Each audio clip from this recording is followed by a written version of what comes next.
a good job.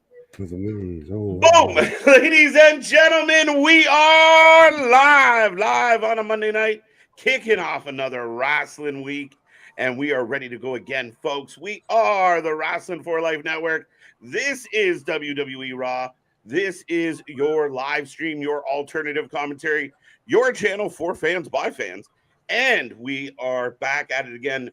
We cover more live wrestling than anyone else, folks, and we're looking forward to the Go Home Show for Summerslam tonight. Me and that pretty face gonna rock you through 3+ hours of action. So strap in, strap on, grab your snacks, put a smile on your face. Do not go anywhere. Let's go.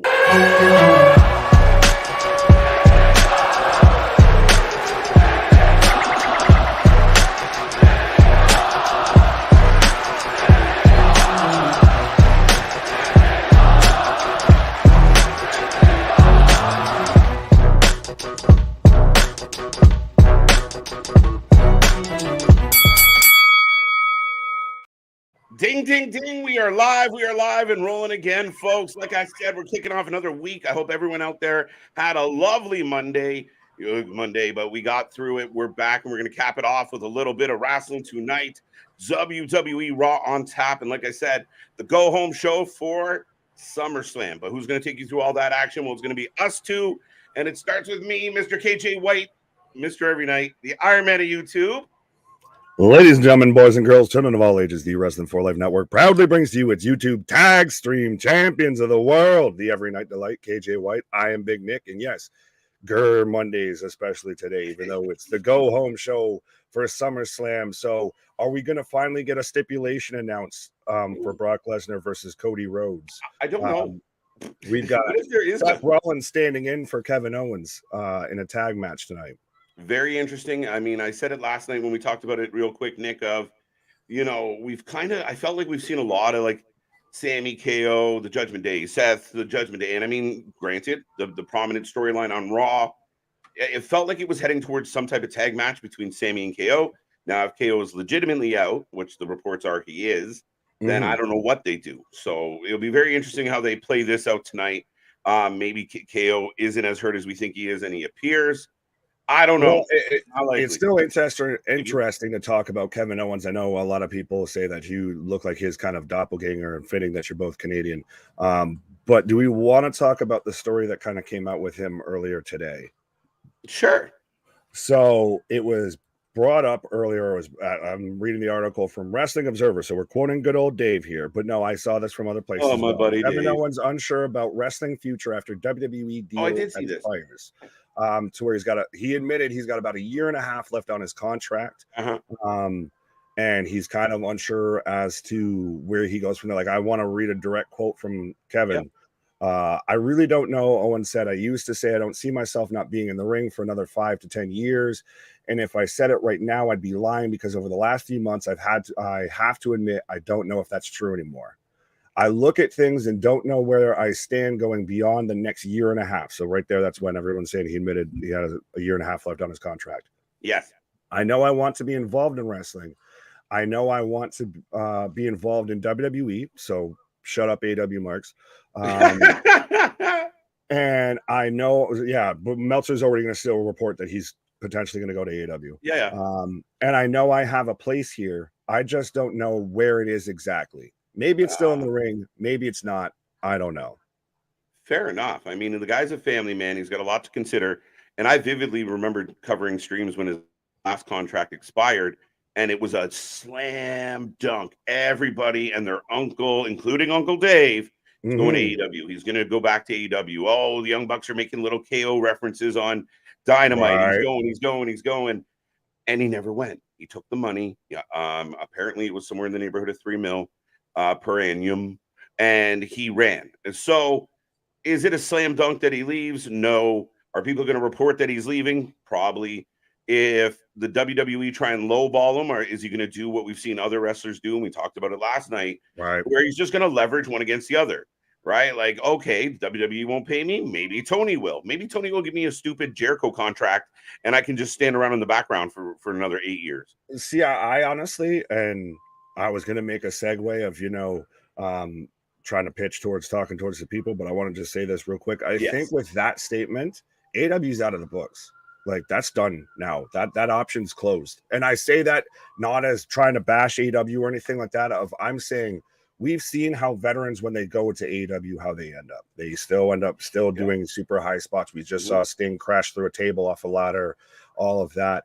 You still kind of get that itch. We had Bret Hart turned away from offering to be an agent there, and they want him to be a manager. So they would push Kevin, and I don't know if Kevin right now, with the way that quote sounded, he sounds like he knows he's in the back nine at least in ring. He is banged up right now, everything. So you can transition comfortably to being an agent backstage in WWE a lot easier than you could in AEW. 100%. And I mean, like you said, if KO was in the twilight of his career as far as he's concerned, and he wants to, it becomes quality of life. You got two youngsters, you want to be able to run around with them and all that fun stuff. So if he signs with AEW, goes over there, and they're like, all right, ladder match next week, might not be exactly what he's looking for. Now, I always say in wrestling, never say never, but I do think it's going to be, as long as they're fair to him, I think he's going to be comfortable. Oh, absolutely. And I think that especially if Hunter's going to be more the prominent figure, obviously going forward, hopefully, knock on wood, nomina patria, filia, all of that. Kevin's very much a Hunter guy. So why, the devil is better than the devil you don't. Absolutely. Now, speaking of being a Hunter, guys, let's talk to the Wrestling for Life guys. I was going to go the MJF route and say, speaking of devil worshippers, the four lifers better than the devil you don't. There we go. Right. The ones who are filing in early. Damien, always looking forward to something. So welcome back, Damien. Good to see you. Rocco's in the house. Ronnie, Unbroken. Side note, Damien never says he's looking forward to us. He always just is looking forward to the matches. What's up with that? Yeah. What's up with that? What's up with that? Larry Mack in the house. Jason is also in the house. We'll get to your actual comments in a second, folks. Richard, are you going to stream Yes, Richard. A man that predicts the future so well. You think you'd be able to predict that? I was going to say, could we spell it out even more for you? It's a day that ends in Y. It's a day that has pro wrestling on it. And have we been here before? Yes, all the time. Very much like the week that just finished, guys. We are going to be here Monday, Tuesday, Wednesday, Thursday, Friday, Saturday, Sunday. Why? Just to make it clear. I was just kind of doing the beat behind you there. It was perfect. Why? Well, no, I want to touch on this real quick. Was Dom fired by Triple H? What? Why? No. Where? How? When? Why? Yeah, no. You've been hanging out with Richard, Jason? Right. Put the hopium down. And also T's and P's to Pee Wee Herman. I want to actually Paul Rubens. I want to actually respectfully say his actual name. And also, I think somebody Res Evil mentioned it. Oh no, that was the other one. That's not it. About Paul Rubens. Yeah. And then also Adrian Street also. Yeah, the exotic Adrian Street passed away as well. The thing that blew me away, Nick, and I mean maybe it's just coming of our age, but Pee Wee Herman was 70 years old. Holy shit! Like that don't make you feel old.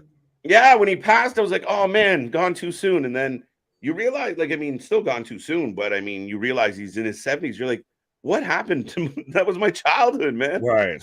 After the use of messages. But yes, Adrian Street also, in my eyes, kind of the original Goldust, the one that really initially pushed that kind of bi-curious, that glam rock star. Yeah, the androgynous, the glam rock star kind of vibe. Ronnie saying he gave us a like, sorry, real quick, and then you click that one. Ronnie said he gave us a like. Folks, we're at last time I checked, like at 141. So let's see if we can get that like count to 200 tonight. So go get some friends, bring them here, drag them over, get some thumbs on our screen, and killing. Thank you. Right. Well, I was going to say, I know we're already at the 2.23. So we got one of the Jordan numbers there. Let's see if we can get the regular straight up 2.3. Then we'll build up when we get to come back. We're in the 4.5. It's a lot of milestones going on for us. I like it. Right. Oh, and quick shout out. We have passed 500,000 views on the channel already. Still just a baby, still a year old, still trying to walk. Yeah, half a million people have seen these bearded faces. Sorry, and a lot of those views are attributed to the people that are already here, and we'll probably say this again later. But nothing but flattered, nothing but humble. Cannot believe how many watch hours have been spent on this channel, and the fact that we're now climbing towards 1 million views. That's pretty friggin' cool. You like us. You really like us. Some of you, anyway. So, well, no, even then, they still like to come and argue with us. So, yeah, that's true. We're fucking have it. Let's have at it. Yeah. All right. James, what up? Chris Leclerc, what up? Richard, we got Res Evil, we got Boston Wide. We got Alexis. Get out of my swamp. Yeah, well, you ain't the champ anymore, so I don't have to listen to you. Okay. It was formerly your swamp. Go see Farquhar. Yeah, we have still yet to have a reigning, defending, retaining champion. Yeah, I gave the belt to TJ Hook coming out of last night. So, congrats. For half a second when I read that, I was like, "When did Hook join the chat?" Like, right? He lost to FTW, so he's got to go to the more prestigious title of the Wrasslin for Life Prediction Championship. There you go. Right. Well, and it's going to be a quick turnaround because he's going to have to defend it at SummerSlam as well. James is in the house. The AEW mark, self-proclaimed. Welcome, welcome, welcome on a Monday. I like it. Right. Oh, see, Rez is finally acknowledging me. What? It's only taken almost a year. There you go, Rez. Right. We got. Welcome, Dale. Good to see you, buddy. One of the OGs. Jamie Hayter will miss the rest of 2023 because of her injury. I saw this report. I was a little surprised. I haven't seen this one. So it came out yesterday that potentially she is done for the year. And I mean, she got injured in July or late June. So, I mean, a few weeks ago now. I mean, pretty hefty injury then. I mean, if she's going to be out for 6, 7, 8 months, it's unfortunate because she got herself over just by being a badass. Well, and have not like we need to know, but have they said what the injury was? Dale maybe be able to confirm that. I can't remember, but I'm pretty sure it was tied to her arm, her shoulder, her arm. Well, interesting transition, because I do have Ronald Mysterious injury update here. Well. I was gonna say, and initially I even thought it was a shoulder injury, but the injury was legit, so everybody can shut up thinking that it's an angle. WWE's medical staff checked on Mysterio before the referee called the match. Meltzer noted on Wrestling Observer that Mysterio was knocked silly before the dive. So the dive that everybody, including myself and everybody watching, thought caused the injury, because that's right after they called it. I don't believe Meltzer. Well, that's like, I hate to be either way. Just let me say it, and then we'll digest it. We'll go with it. But he was told Mysterio was fine. The injury actually happened when Escobar hit him with a plancha. The outside dive was done to cover the injury. That's where I don't buy Dave's full recollection here, because they really seemed surprised and everything was called on the fly after the dive. Yeah, and I mean, and maybe I'm wrong. I'll have to go back and watch it, but he seemed okay until the dive. And we saw the slow motion replay of the dive. They showed us a couple times, and it just didn't look comfortable. So, I think the dive might have been more of he clacked his noggin on the back end there, and that's at times worse of when you getting hit straight on is the clap back. I wonder if Dave phoned the WWE. Hey, Vince, the Ray hit his head. You got to do something. You got to do something, Ray. You got to tell the people that he's actually injured, right? Yeah, he's got to, he phoned Tony. I don't think he has Vince's or Paul's number. Yeah. He'd have to DM him, and he's probably just, left on block or left on red. Right. Oh, see money, my guy. You've been missing for a minute. Hello. See it now. It's fitting. Hello, my friends. We'll meet again. It's been a while. Where should we begin? Right. Still not as good as program. There you go. Some love for see money. I might not always agree with most of what you say, but I will always support your channel and be around to give a good argument. See, 100%. I take it. I like it, James. I like it. But no, that goes fully fitting with our whole motto and everything like that. We're not. This is 100%. We've convinced each other of other stuff, of coming to a different side on disagreement, you know, just by talking it out. So, well, bro, 100%. I mean, people who tune in here have legitimately seen you and I yelling at each other like brothers having a like literally heated, like half the like after all of this, it'd be like, you good? Like, you yeah, good? right. Talk to you tomorrow. Click. Thank you. Fuck you. Bye. Click. Yeah, pretty much. So, I mean, no, we've always wanted it to be a community, and actually, we shot another interview today, and we're looking forward to dropping that for everybody. And that's one of the things is it's always been about the community, building each other up. You know, we interview a lot of young and upcoming wrestlers, and we want to see their journey. And as some of them have progressed, like, I mean, we saw our friend Jeremy Prophet on Forbidden Door and such. Like, I mean, it's really cool to kind of do this, but we don't want to be the channel that I don't like what you said, block them, get them out of here. Like, oh, fuck off. Yeah, no, and even then, we've got the whole fantasy faction thing going on, which I think we're now three-time champ as well and everything, which, you know, Jay Bougie, who is on our channel and everything, is also on High Side of the Ropes. Shout out. And then you had DWO, who he was even shouting out Mike over there, who we've had on this channel as well, was shouting out. He even picked up some merch, so 100%.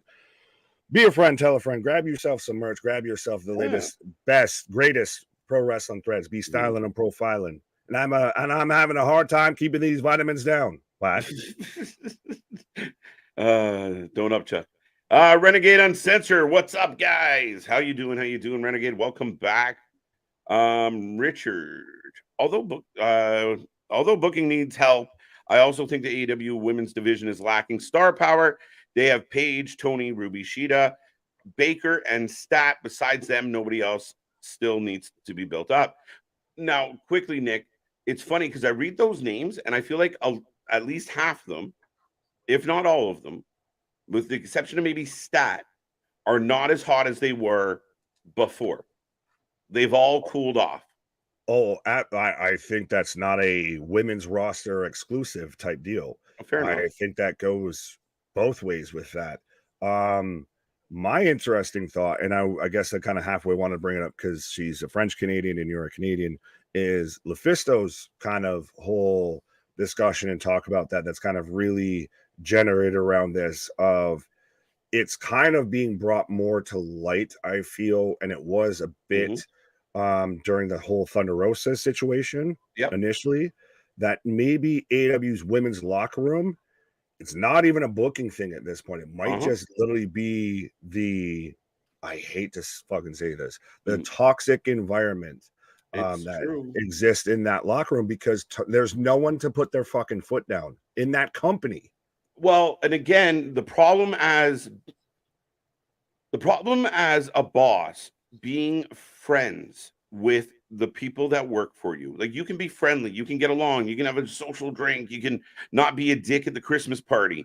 But when you are legitimately tied into some of these people, that's what ends up happening. And again, what seems to happen is they bring in someone like a Ruby Soho, they bring in a Thunder Rosa, Mercedes Martinez, Serena Deeb, and they're more talented athletes than what were already there.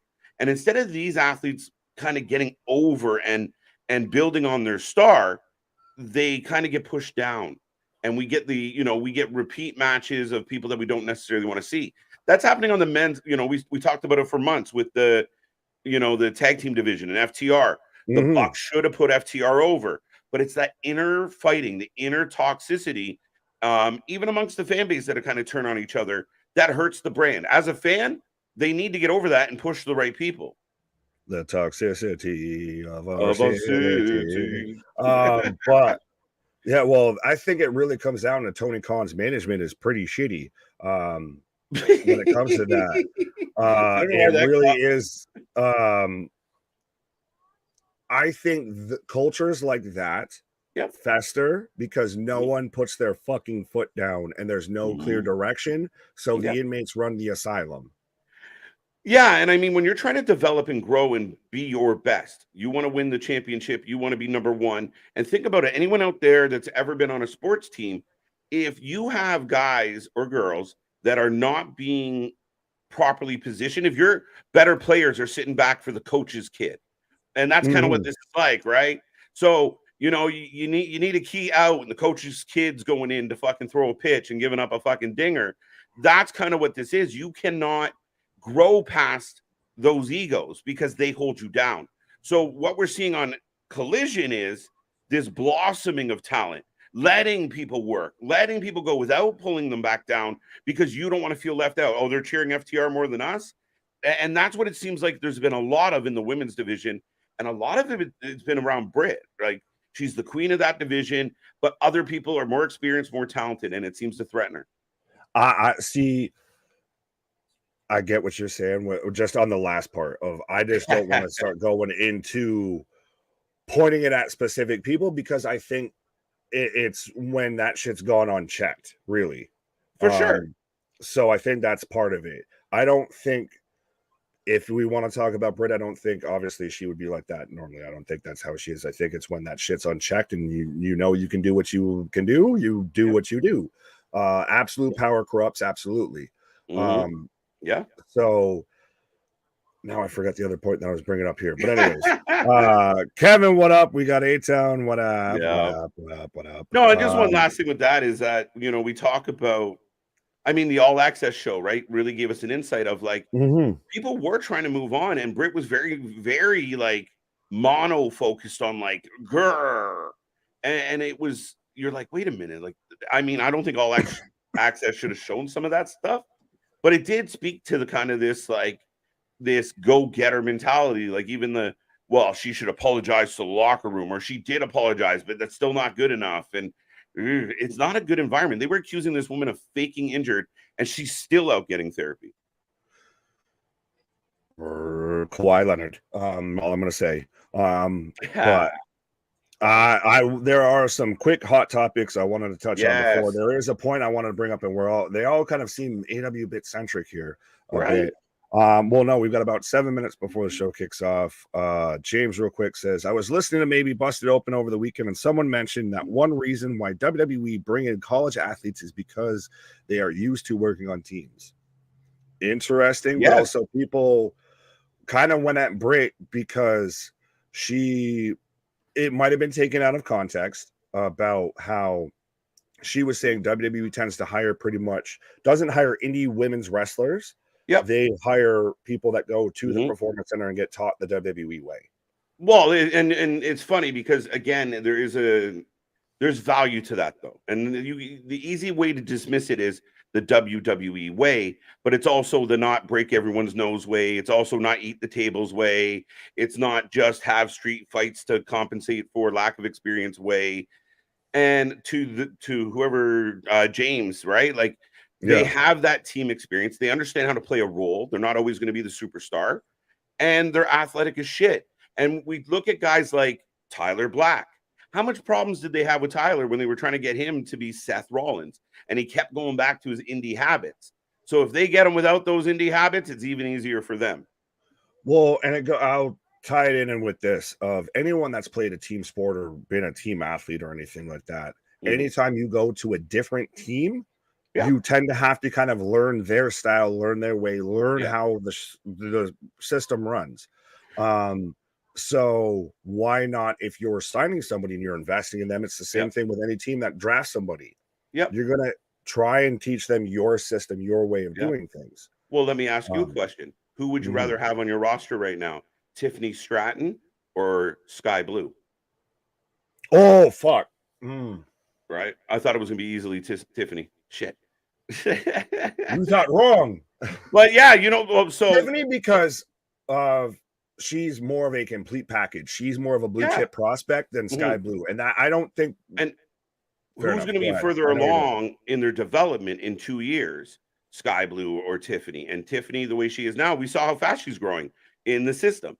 Sky Blue is just willy-nilly trying to figure it out as she goes. Each match is a new lesson, and we don't know where they're going to go with it. They lack development. They lack a system. What is your identity? What style, you know?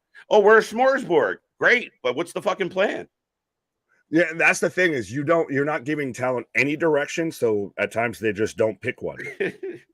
But speaking of blue chip prospects, and this was interesting that I think we kind of initially picked up on, and we missed it because we talk a lot. Richard saying, based on Great American Bash, is the Gable Stevenson experiment in WWE over? I think he can wrestle, but his allegations will kill any momentum because we saw the whole Baron Corbin, you're not Angle chance. What are the allegations? They rhyme with grape. Oh, okay. See, I did not have any knowledge of that. So okay, I went over my head. I'll pull it up real quick, and I guess you know the WWE as well as I do, Nick. If there is any legitimacy to the allegation, they will cut ties and run.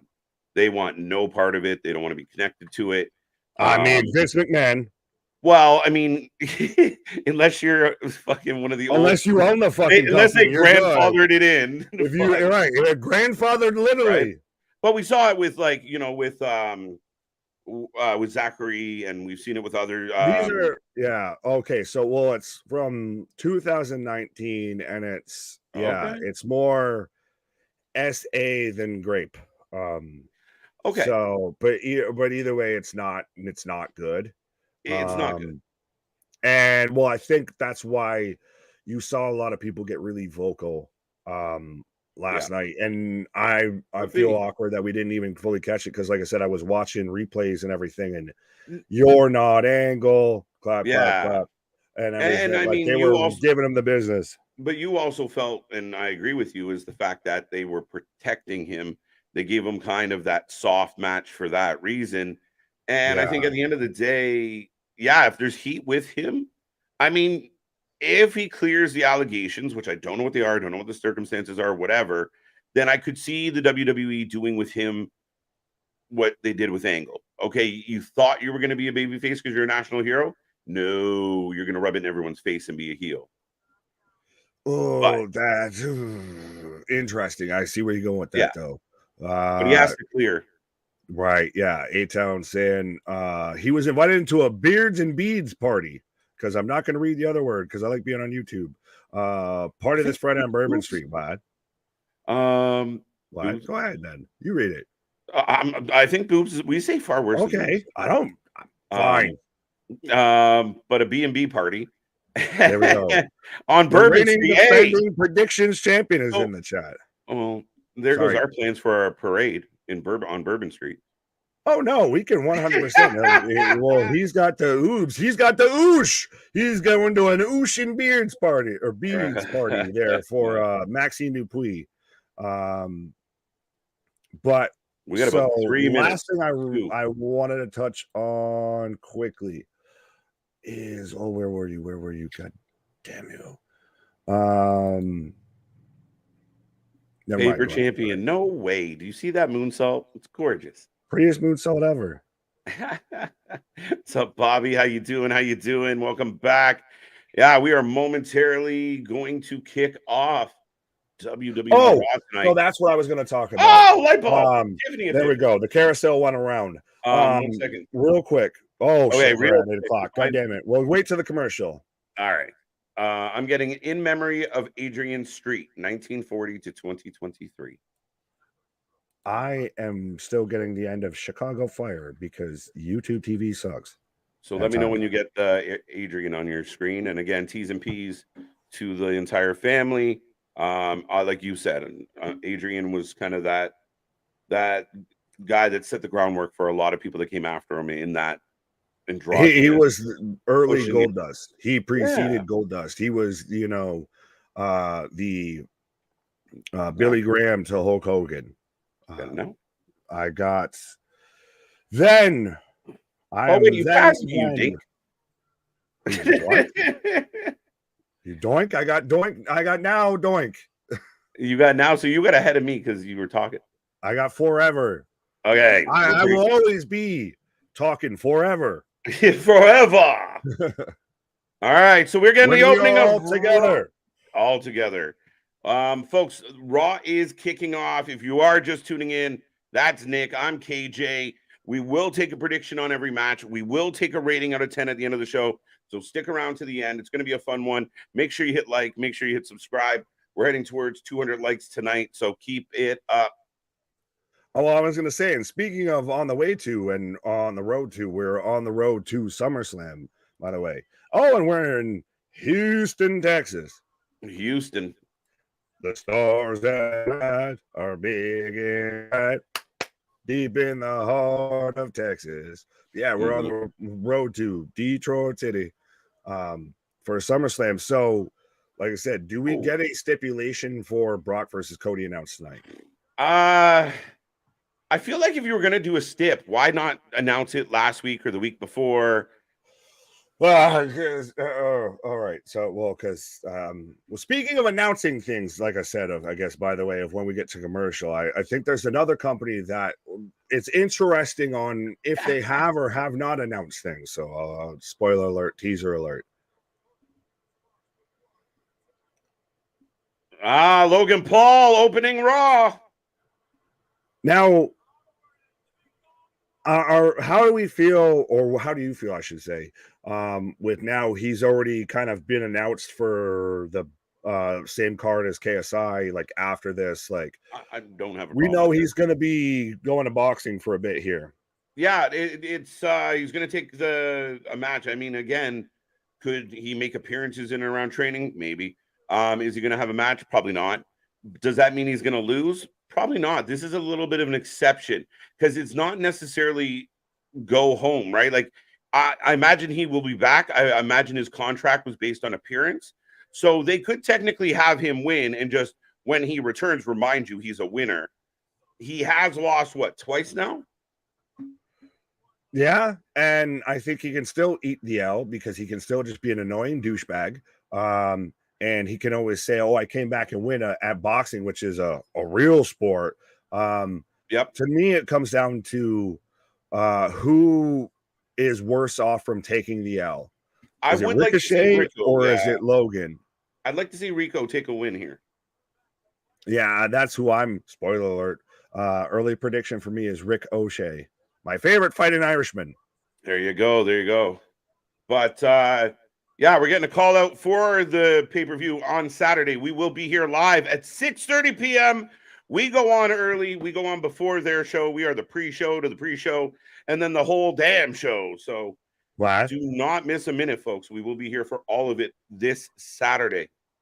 Absolutely, absolutely. And you know Logan's the heel in this whole situation because he's wearing nothing but black here. There you go. That's how they roll. Right. That's what happens when you sign a bunch of Hollywood writers and like TV writers because they just everything's in the imagery. Hey, sometimes it works though because it does. Right now, Logan's out here welcoming us to Monday Night Raw and just still boo earns. And remember when they were trying to make him a babyface after the whole feud with Miz? Oh, it bothered me. It didn't make sense. It was counterintuitive to everything we knew about him. Right. What's up, Jordan? How you doing, buddy? We got two Jordans, two Larrys, yeah, we got Richards. We got double. I think we had double Victors the other night. We've got double Larrys. We've got double Jordans. People are going to just start thinking we're inflating our views because we're just cloning motherfuckers out here. Great. Well, right. I think we got. We've got even two Richards that are stacked on top of each other. Yes. Here. Oh, Pause. Big pause. That's oh my god. Anyway, fair enough. Maybe this man's getting super heat right now. Yeah. Curtis people don't like him. They don't like him. It's that easy, Nick. I was gonna say, is it? I think it's harder to like Logan Paul than it is to clearly boo him. So maybe we should just go with booing him. Yeah, boo earns. Let's go. Boo earn. Boo. Whole thing. Boo Paul. Boo Paul. Dude, they're whatting him and he's losing it. What? I said the whole thing. What? I didn't drink no goddamn Prime. What? I don't care about your shitty podcast. What? You're not allowed back in China. What? What? Ricochet's coming. You're not a real boxer. Why?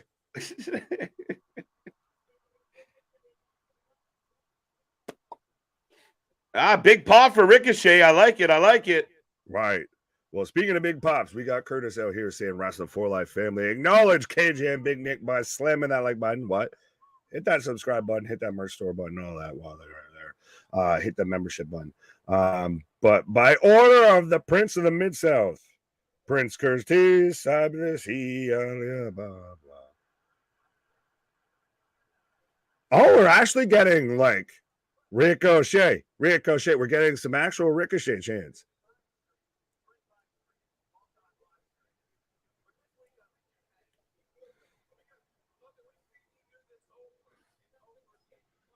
You're not the good guy.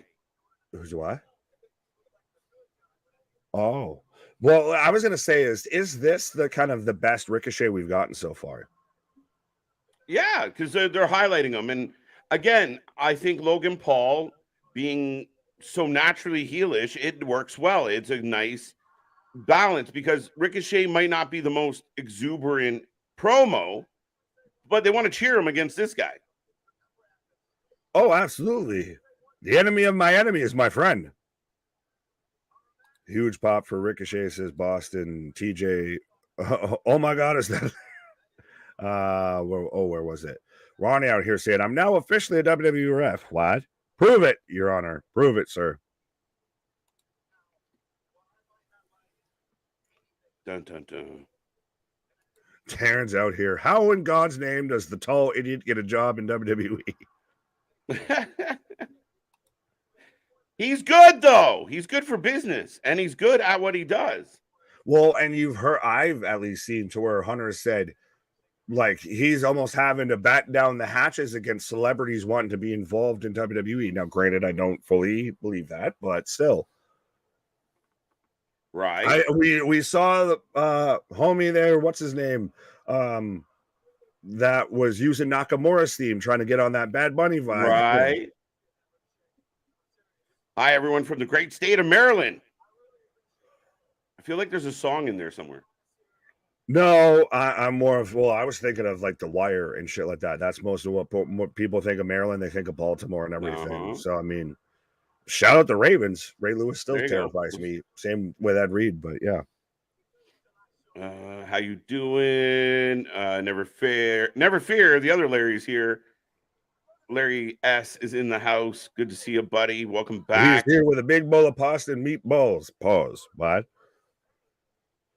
And why is Logan on my screen? People fucking hate him. It's hilarious. But that's the thing, is you tune in to fucking get mad at him. Trust me, we've seen plenty of people that do similar things to what we do, that people just tune in to fucking get mad at him for no reason. Yeah.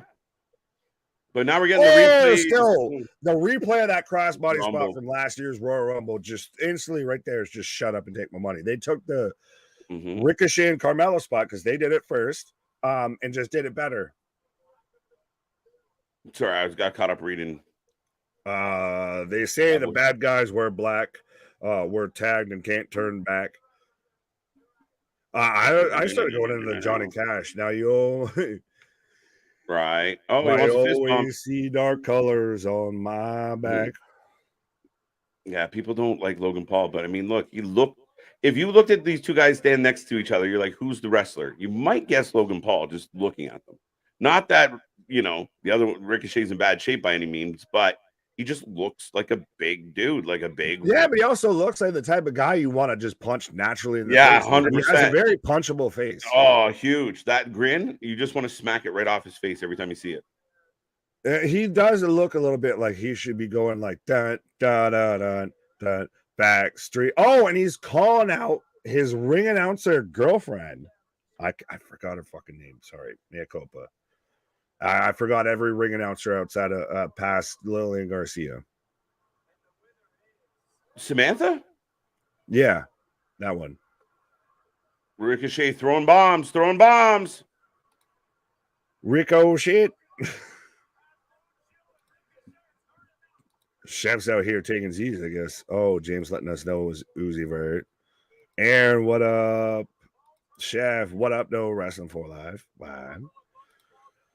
Ryan, wagging my guy, you try. What the fuck? Samantha Irvine, yeah. I'm sure if CJ was actually here, showed up, he would have jumped all over on that. Yeah. Huge pop for Ricochet. Uh-oh. Goodbye, Ricochet. And he's down. He's down, folks. That's such a sloppy jalopy hand, though. Like, he just throws it. Twat. Yeah. Logan Paul is a twat. Did you see the Elite are going against? Yeah, we saw this bullshit. Man, talk about a match to not give any fucks about. Excuse my language. Congratulations, AEW Dynamite 200. You want to celebrate your 200th episode by having, quote unquote, one of the best tag teams ever, according to certain people. And I guess would it be Paige or is it going to be Kenny? Paige, most likely,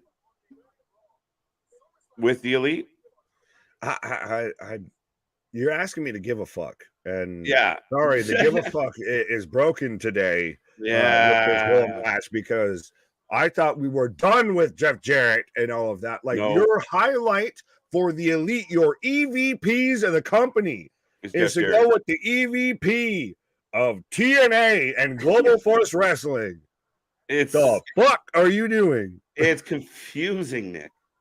It's not confusing. It's diluted, is what it is. Diluted is a way to put it. Right. It's delusional. It's all of the bad things you can say about it. Now, if you're like a really big AEW fan out there and you're like, man, I love AEW, I think it's awesome, you can't be happy with that particular decision or the bookings that are similar to this, where you're like, really? That's the match you're excited for? Yeah. Like, I mean, you're out after Blood and Guts? It's not good. It's not good. Right, but speaking of what is good, though, I got a replay of Drew McIntyre powerbombing Gunther through a table last week. Yeah, and I got Jackie Redmond, Canadian girl, on screen. Right. With Imperium. Chef not feeling it. Wait, welcome back, Chef. Well, no, then he's saying I should have gotten tickets. Oh, there you go. Nick, that's what's going on in Jamaican slang. You're blood clot boy. You're Rastafari. Fuck it. No. Ricochet went night quicker than a shot of NyQuil. I think Becky could find a partner. Imagine if Lita comes out to pull the trigger. Why? Mickey James. Give me Mickey. We got Kevin saying, well, rest in peace, Pee Wee. Kenny the lead on AW 200. Yes, Richard. Bash late to the party saying, rest in peace, Paul Rubens, Pee Wee. Gilly AW Collision is fastly making itself the AW show to watch. Yes. Yep. Was he just giving his young Ludwig some shit? He's not the fact that you call Ludwig young, like, I think they're probably like the same age, my guy. Well, I just mean he's like his young dude. His young lion. You were trying to use the New Japan young lion. No, his second in command. What should it be? Well, as I've got Matt Riddle, the original bro, coming out right now. There we go. So we should have a commercial coming up any second here, folks. Chad Gable versus Gunther will be on tonight. There you go. We got Ludwig versus Riddle. Fair enough. Okay. I'll take Riddle for this one. I'll take Ludwig. He needs a win. Now, did you see, this is real niche a little bit of now to where people are even reporting of like when Gunther loses on a house show, because they're like, Gunther takes a surprising loss to, former WWE champion is how they always headline it. Yeah. And when he lost to Matt Riddle on a house show, mind you, on a house show. Yeah, they were like, or are they teasing that it could be Riddle that takes the title off him instead of Galloway? Like, no, I don't think so. I think it's got time though. He still has about 45 days ish to catch that he's record. not losing at SummerSlam just for the sake of record keeping. Anyone watching? I will be watching it, Ronnie. But right now we're doing this. Yeah, well, that's the thing, is it dropped literally as we were watching Great American Bash, and then we have these things called jobs and lives, and then so now we're here doing this. So I haven't watched it yet. Soon. Coming. Pause. X Mulder, welcome back. I like Tiffany Stratton, but she looked completely gassed. The camel clutch was horrible. It was a Boston Crab, I believe, that looked horrible. Either way, did the clutch look horrible too? It's been a minute for a while. I'm not talking about her camel or her clutch, but put it up on a plate. But I think there was moments in that match, and I think that was not the only match that should be included that probably didn't go the way that they thought. Like, I don't even like the whole throwing in the towel angle. I think you or somebody in the chat initially pitched that and said, "Oh, see, this is going to happen." I don't know how I feel about that. The chat pitched it. I didn't want it, and then they did it, and I was like, "Oh man!" But yeah, the hold went on so long and ended up getting real bad. She ended up just sitting on her back and then fumbling her foot. It was the camel or the Boston Crab. Yeah, so it ends up, it exposes the greenness of some of the talent. I thought the match overall was pretty good. It just had really clunky moments and not the greatest of ending. Well, speaking of clunky, and I guess you might be needing to smoke the green if you want to go with me on this, because so I saw on Busted Open to where Bully, shout out, I guess I got to give credit to where credit's due, he was mentioning about how AW All In doesn't need to actually announce anything. And it just becomes every entrance, everything from start to finish is a surprise. It literally becomes like you're fucking pulling the slot wheel, to direct quote Bully there. Anybody could show up at any time. I don't know if I exactly agree with it. I just wanted to get everybody's take on it. It would be something that I don't think has happened very often, if ever, in the history of any of wrestling.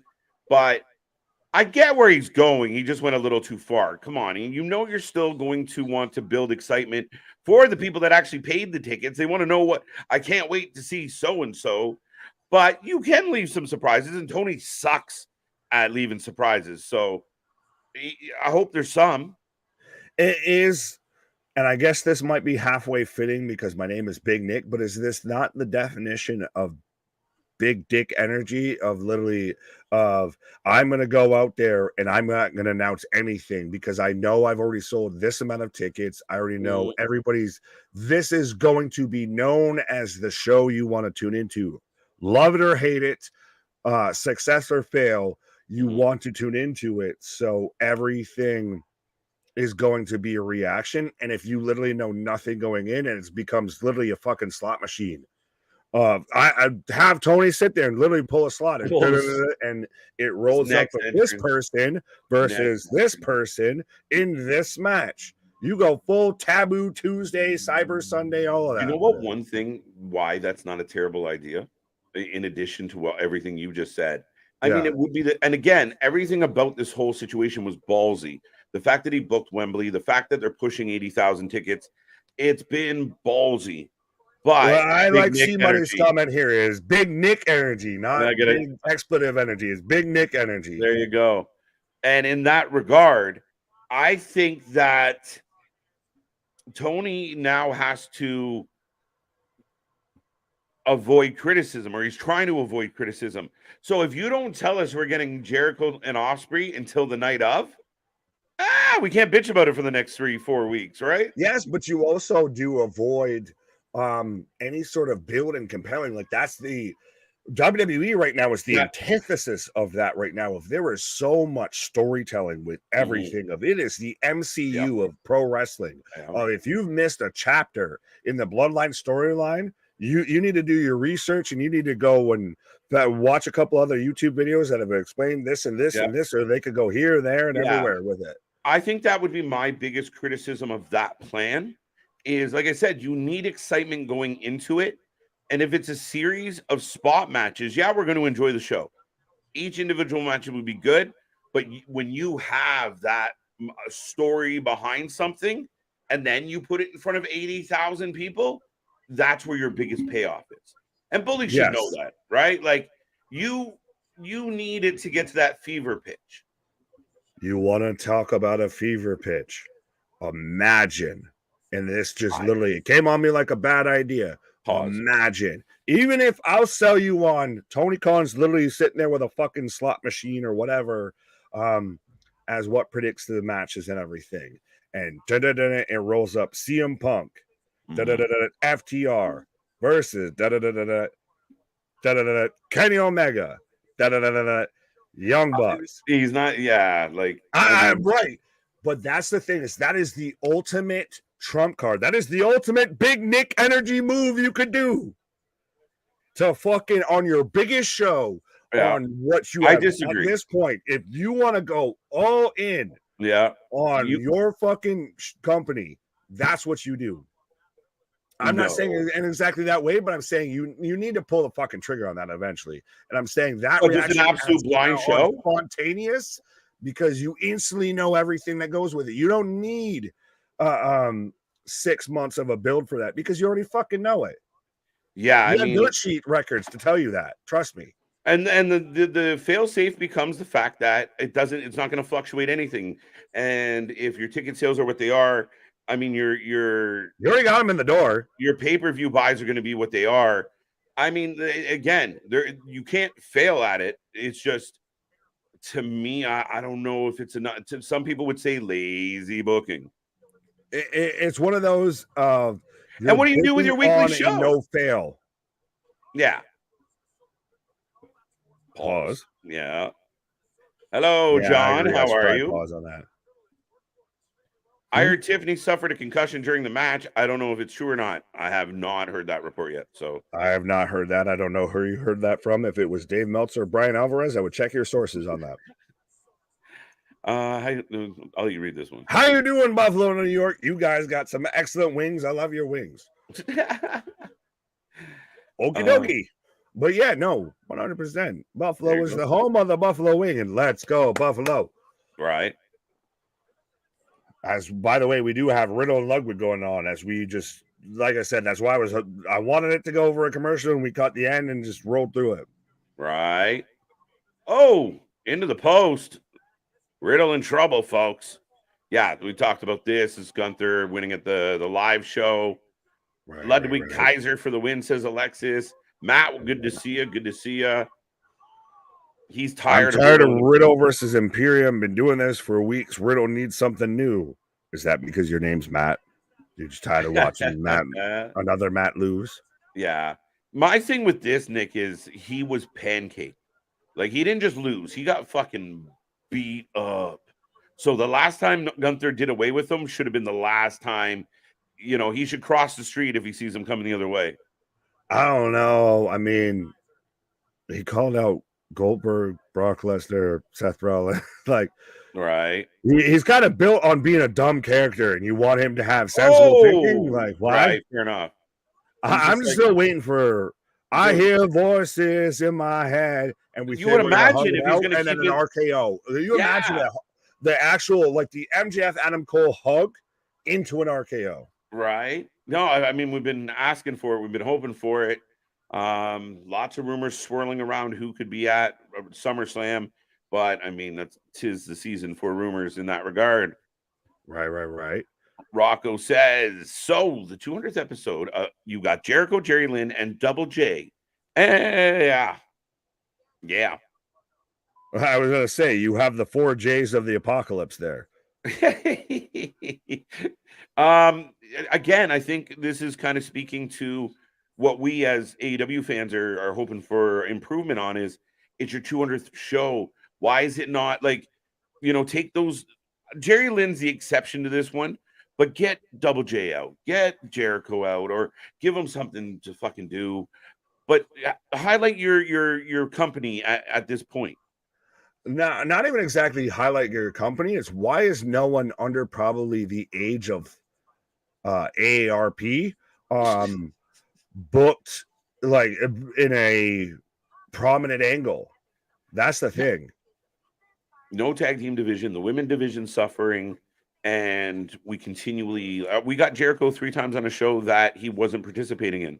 But I was gonna say all of those names right there show why I keep saying it's WCW, because literally everyone out there's one bump away from a walker. No offense, and those are the prominent matches you have. No, there's no Sky Blue, there's no Action Andretti, anyone that you've built up. There's no Dante Martin, Darius Martin, there's no The Acclaim, there's no young talent that you built up on your 200 show. So you've gone 4 years at this point, 200 episodes, and the same fuckers that started the show are the same ones that are prominent on the 200th episode. I mean, that's kind of the tell. Like, where is Wardlow going to be on the 200th episode? Is Hobbs going to be on the 200th episode? Is Starks, Swerve, Starks? Yeah, like we got all these names of, and remember, AEW is supposed to be the young, hip, cool brand. But I mean, we're starting to look at some of the, like you said, the ages and going, wait a minute, look over here. We're looking at some, 25, 28, 32. It's not exactly a slam dunk that WWE's all the old guys. And a little bit. But D Byers, I think you're a new name. Softest part of the ring genital. I like that. Ouch. We got J Boy, what up? We got John, what up? Saying he's good. What? What do you gentlemen feel about Roxanne saying that she is the best woman in NXT? That's what she's supposed to say. Yeah. Ding, ding. I was going to say, it's like, what was it? Charles last night of like, you guys feel pretty like proud of yourselves. It's like, am I supposed to say I suck? Right. Like, is that what you want me to say? Right. No, I mean, and I get what you're saying. And she is highly talented and she's clearly got a future with her. Some of us are thinking that she will be on the main roster sooner than later. And for her to say she's the best, I'm all for it. She just picked up a big win, and we'll see what's next for her. Tiffany, here she comes. Oh, no. Oh, well, if she does that, she's taking it out, and she's moving on. Louis, what up? Saying Riddle wins as we're back from commercial break as we've got a little bit of a Pele kick into a kip up from Matt Riddle. Bash just letting us know his food orders now. Apparently, that's the thing we've done. Yeah, we're talking about Arby's and fried wings. So there you go. Do you think AW will ever do a stadium stampede or what Jim Cornette calls football field fuckery? They kind of like will they ever do it? No, that was Anarchy in the Arena or whatever the fuck it was. Was not the the pandemic one fucking Stadium Stampede? Or yeah, that's the last time they did it. Okay, I imagine they will revisit just about everything we've already seen. I'm waiting fitting on what kind of the historic grounds of Wembley out there with where football has a different meaning of you do a football field fuckery. Yeah. No. And you don't have to announce that you're going to do it, and you do it surprise. Surprise! We got some football field fuckery for you. No entrances. Wrestlers just come out of the woodwork fighting each other in the crowd. It would fit with what they're trying to do with Fight Forever there, to where they're just adding Battle Royale and just calling it the football field fuckery. Right. Oh, big kick by Ludwig. All right. Oh, honestly, yeah. Okay, a little bit of a KOD. Two count. I sacrifice a kidney for a good LA Knight Randy Orton feud. Oh, yeah. Keep your kidney. No, we'll help you move that. What? Allegedly. J-Boy saying tractor at SummerSlam. Yeah, over or under. And he takes the tractor another round. Another round. Well, because we got last year to where he sat there and he flipped the ring on Roman, literally and figuratively. It's a true story. I can't believe that was a year ago, Nick. Shit. Yeah, we're old. Oh, Ludwig about to lose. Gru, hi, sorry I'm late. What's up, I like Gru? how this has become, though. Like, that's a thing that's always happened of like, just, hi, sorry I'm late. I wasn't here at the start. Two go. We don't appreciate tardiness around here. Oh, all right. So we know who's the main teacher and who's the substitute teacher around here. I'm over here. You can have that. Not even what I'm mad at. No, get here. What are you missing out? Could you walk there, or do you have to take a car? That's probably not for us. Summerslam 2020 return. Take a tractor. Return. And he takes the tractor another round. Right. Another round. 21 was Becky and Brock. 22 was Bailey. Now 23 will be Rabbit. It's in Detroit. Be Rabbit. Be Bunny. Be Rabbit. Be Rabbit. Now everybody from the 313, put your motherfucking hands up and follow me. Come on, Kaiser. Win one and floating bro. Oh, bro. See? Gunther's out there yelling at him. Do it. Kick out. Yeah. Move out of the way. Yeah, do it. Listen to me. Oh. Yeah. Thumbs up. Yeah, do it. Oh. Thumbs down. Listen to me. Hey, Luna, you got to win. I got that one right. I could have used that last night. Yeah, Ludwig with the W, folks. I just got the 3, but yeah. So Ludwig picks up the 1, 2, 3 on... Yeah, it's a little bit of like a Sister Abigail DDT.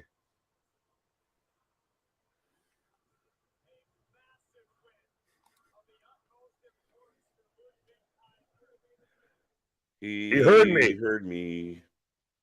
Oh, no. I hear voices in my head. Ludwig with the handshake. Proud of his dude. And Ludwig with a big W. There you go. 0-1.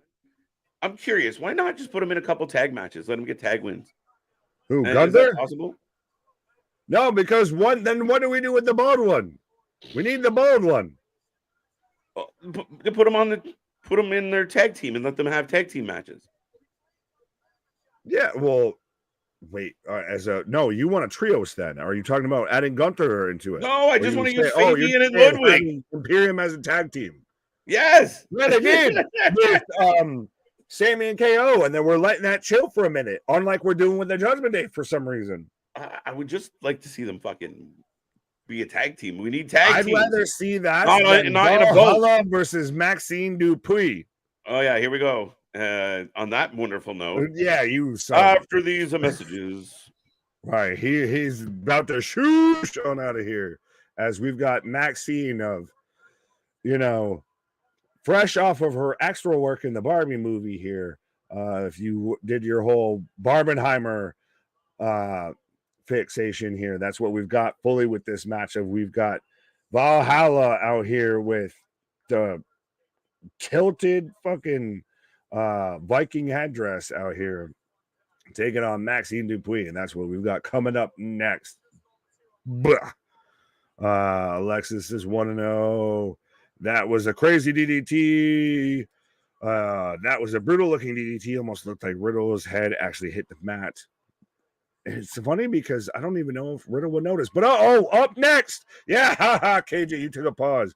Up next, we've got Brock Lesnar and Cody Rhodes, as they keep pitching as under the same roof. But what do we get next with this? I know it's been a little wishy-washy of how we feel on this storyline and all of that, but I feel like tonight we get a stipulation announced and added for this, and I think it's going to be tomorrow night. The Blockbuster Blonde. So they're dipping hard into the whole Barbie vibe with Tiffany Stratton for tomorrow night. So 100%, as you already know, we cover anything and everything when it comes to pro wrestling, but 100% if you want to just sit here and watch me pause. Tomorrow night, awkward to say. Then you got to tune in tomorrow night when you hear live for NXT, and it's very clearly it's going to be pretty much a Tiffany Stratton, a Tiffany Epiphany, a Tiffany Appreciation Night. I feel.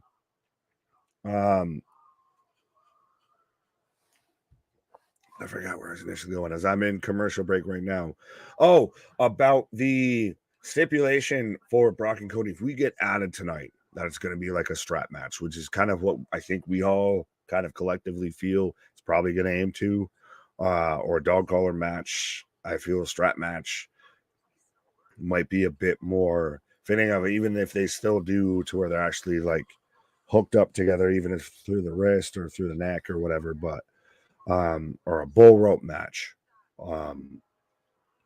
I think that leans heavily to being a really good match, and it sets up a way to where Cody can go over Brock, and Brock still kind of looks strong if he still wants to do anything past this. James saying they're in Texas bull rope match. There we go. Yeah, see, like I said, clang, clang, clang. I'm going up here. Boston's 0-1. Larry's 1-0. Louis 0-1. I have $100 question. Who did Matt Riddle piss off? Let's see. Goldberg, Brock Lesnar, Seth Rollins. I feel like a good amount of people backstage. Like, should I continue? Because, I mean, I really think if and when Randy's going to come back, because remember, that's another whole thing that we've had pitched for a while. If and when Randy comes back, he's going to be involved with Riddle. I think that's the best way you can go about this, whether it's he stays a babyface or we get a heel turn from either way. Lex is 1-0. That was a crazy DDT. Already got that. That was brilliant. Got that. Riddle pissed off a lot of people. Yeah. What? Isn't that the Velveteen Dream DDT? We don't talk about Velveteen Dream, or at least WWE doesn't. 0-1. Real question: who didn't Riddle piss off? That's the more accurate question. Yeah, it didn't look safe at all. I don't want to jump to saying it didn't look safe. Like, I still think that was, obviously condoned. Like, nothing looked super aggressive. Like with that, it just looked more. It was an interesting move that we haven't seen, so I think that's why it looked different. Aaron and Terrence still talking about chicken wings. What? Y'all making me hungry out here. I missed that. Did Riddle win? Bobby? No. J-Boy getting out here with it. She thinks my tractor's SummerSlam. No. She thinks my tractor is sexy. Sexy. There we go. I get the words out. As I've got Logan Paul backstage, just even still managing to just look like a douchebag. He even messed up Saxton's name. How at this point can he mess up Saxton's name? I mean, I get it. He doesn't talk to anyone, and he's not really super noticeable. But at this point, if you like WWE, you know Byron Saxton. As I'm saying that, messing up his name. Yes, Kaiser won. Is there really such a thing as National Buffalo Chicken Wing Day? Welcome to America. There's a day that celebrates anything and everything. Speaking of celebrating anything and everything, we're getting TikTok highlights of Cody Rhodes right now. Maxine for the win. Curse 0-1. Oh, I'm behind on everybody. Tiffany is getting a new challenger tomorrow night. I'm calling that. I'm hoping for it. As here, I try to catch up. So, folks, we are just about 40. We're right at actually 40 minutes into Monday Night Raw so far. So let us know what you're thinking. Let us know what you're feeling so far. Be a friend, tell a friend, tell everybody that you know. This is the place you need to be when you're watching pro wrestling. As we're getting, your 30 for 30 highlight video package here of Brock Lesnar just turning around and F5 and Cody Rhodes right at the night after WrestleMania 39. So we're very much building up. Even if there wasn't, a true story for this feud, with Cody's got a new documentary coming out, and he's going against Brock Lesnar, which did anyone catch that tie-in? Just maybe. But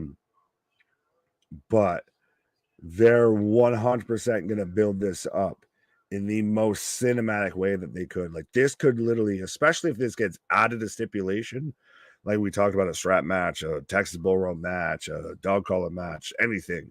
Even if this is some fucking submission match, I quit match, what have you.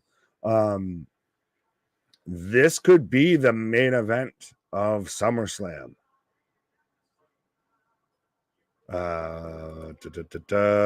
So we will never get a reason behind Rhodes versus Lesnar, right? I think the reason is just Brock Lesnar does what Brock Lesnar wants to fucking do. And sometimes you just kind of have to accept that. We've accepted that before when it comes to Brock Lesnar. So why can't we now? I think we still hold this belief on what was supposed to happen when we wanted it to happen with Cody Rhodes. And so we can't accept anything beyond that. Like, honestly, can anyone give me a story right now that doesn't involve Cody being champion right now, that's more compelling, that you believe more, that you're you're way more entertained by, makes way more sense than Cody dealing with Brock? You're dealing with the guy who for a decade plus now has kind of been the final boss, and this goes back to him being like my daddy of this is hard times out here, baby. You've really you have to conquer the beast a little bit. Think about it. Roman had that's the Stone Cold Steve Austin Rock feud. That's the John Cena, Randy Orton type feud of this generation, is Brock Lesnar versus Roman Reigns. You defeat the beast, you show that you can, beat the tribal chief, I would say. I may be stretching, I may be doing a lot of patchwork for them, but that's my feelings on it. Of course, today they'll choose the stipulation. My personal opinion is an I Quit match, maybe a bull rope match too. So there we go. So extra prediction tonight.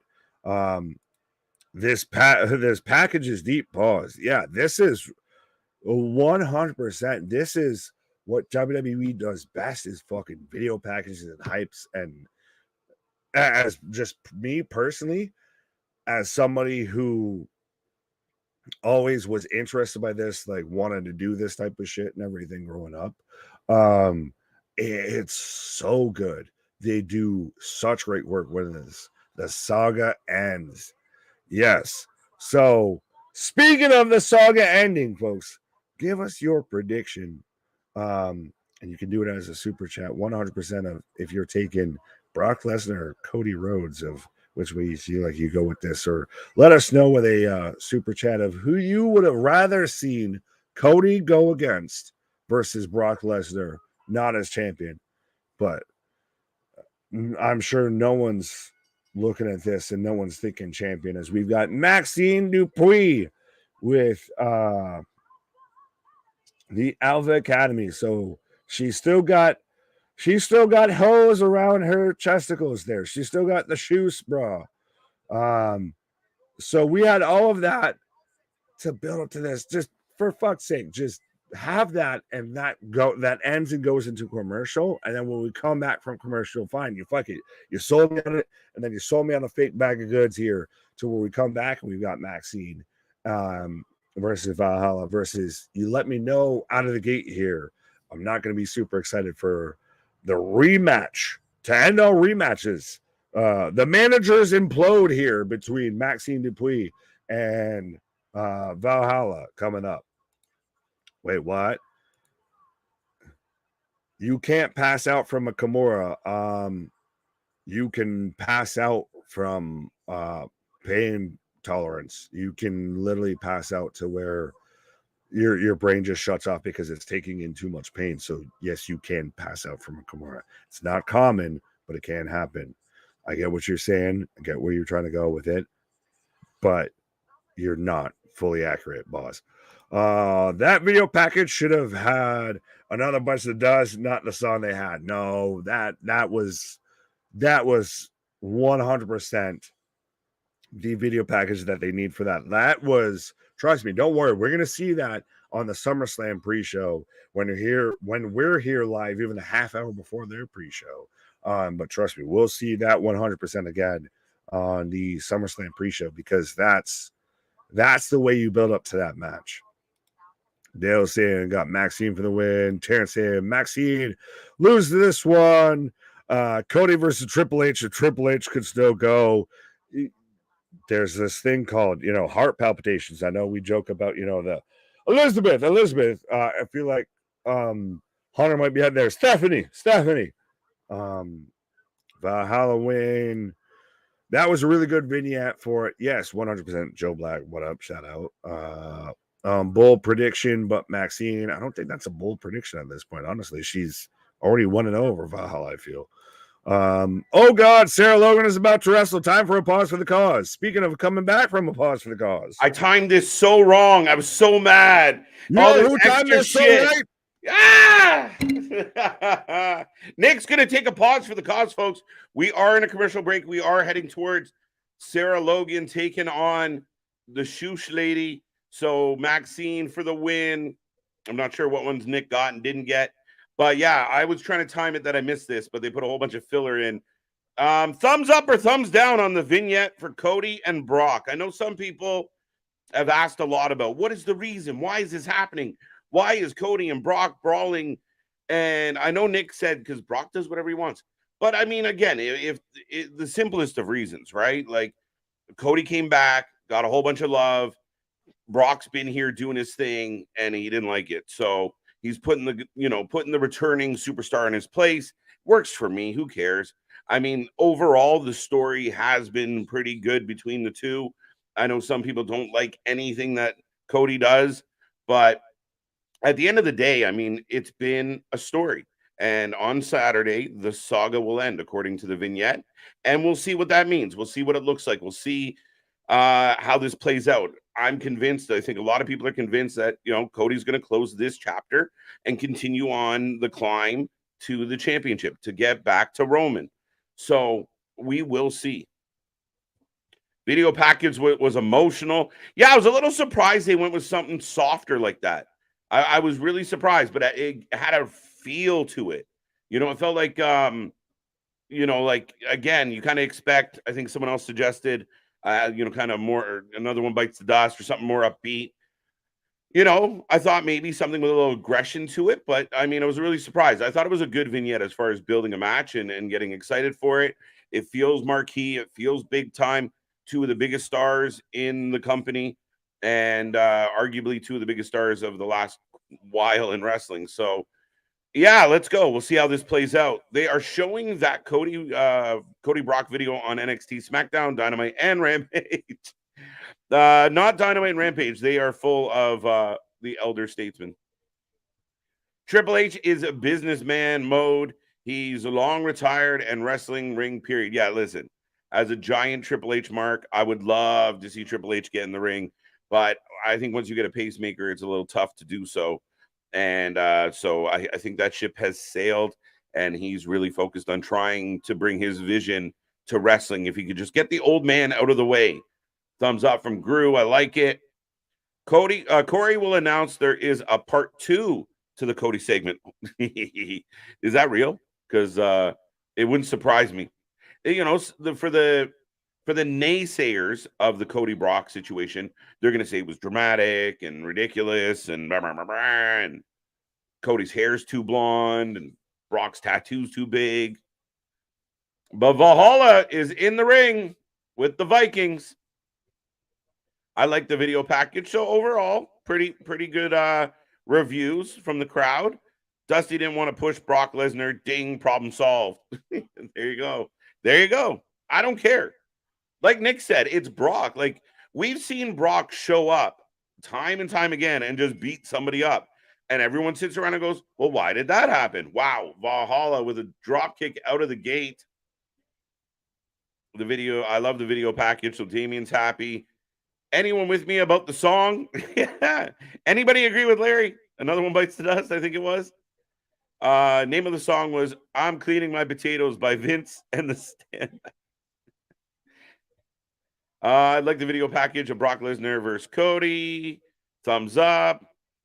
The stipulation will either be a tuxedo match or an arm wrestling contest.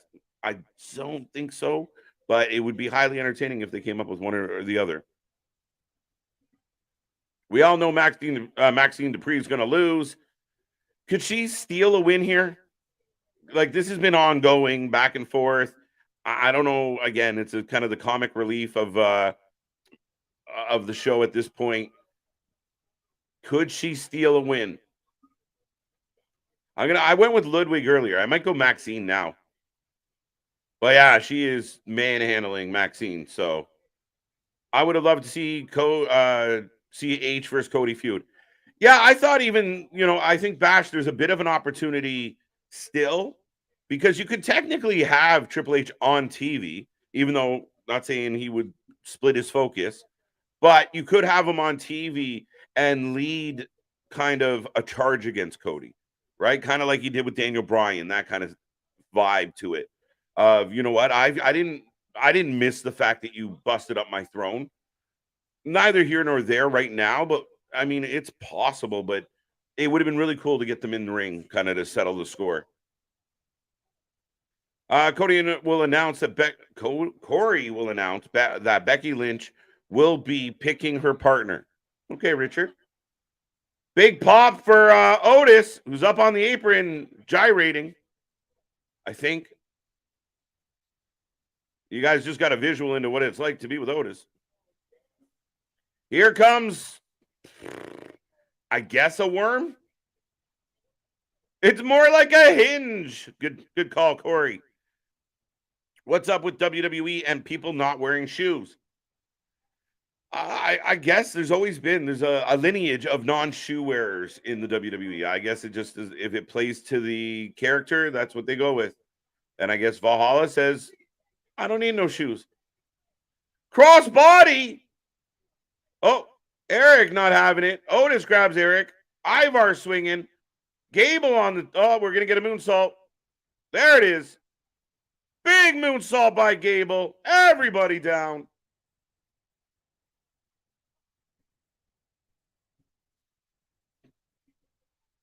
TK added the Young Bucks, Kenny Omega. Oh, so it is Kenny Omega. I wasn't sure. Satnam sitting, like, honestly, right now, if you're watching this channel and you're an AEW fan, you've watched as much AEW as we have, and this is not hate, this is not shade, this is just being straight up honest. As an AEW fan, I do not love this. Why couldn't it be Kenny and the Young Bucks versus somebody else? Somebody up and coming, someone in their bracket, somebody that we give a shit about. And Maxine gets the win! I'll take that W. Dupree! A gyrating pause. Yep. I wish the gyrating would have paused. But Maxine gets the win, and the Viking Raiders continue to look shitty. Is honestly funny. It's been all right. Like, we've kind of... I think the Alpha Academy started really... I really didn't want to see them on the TV. And then they kind of found a groove that I was okay with. But we're getting a replay. I think this is about Dom Mysterio's... Oh, last Monday. So I think we're getting a week in the life of Dom. Max for the win. There you go. She's going to lose doing all the nonsense. She should have gone for the pin and the win. Ding. Good call, Terrence. What in God's name was that? She looked like an eel. Eel's a good shout. Hinge was a good one. My mom is on Sarah Logan. Oh, my money. My money is on Sarah Logan. Oh, well, vitamins, folks. Like Daniel Garcia. Yeah, Danny. Even if it was Danny, Sammy, and pick somebody. You have talent there that you could have utilized. You have talent there that you could have highlighted. Listen, you want to put Jericho in a match because what he meant to the company in the beginning? I can get behind that. I can understand that. But Jeff Jarrett, Satnam Singh, I'm really tired of this faction, if that's what you want to call them, this hodgepodge mix of TNA 2009. It's upsetting. It's Global Force Wrestling, as Nick said earlier. It's not good for the product. It's not good for the channel, or they're not us. It's good for us, but it's not good for them. What they're trying to do. You have other talent that you keep telling us you can't find TV time for.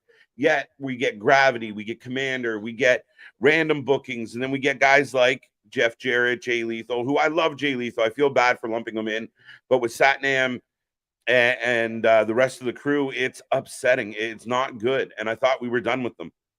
I thought that was a stipulation in the match. If they lost, Jarrett wasn't going to wrestle anymore.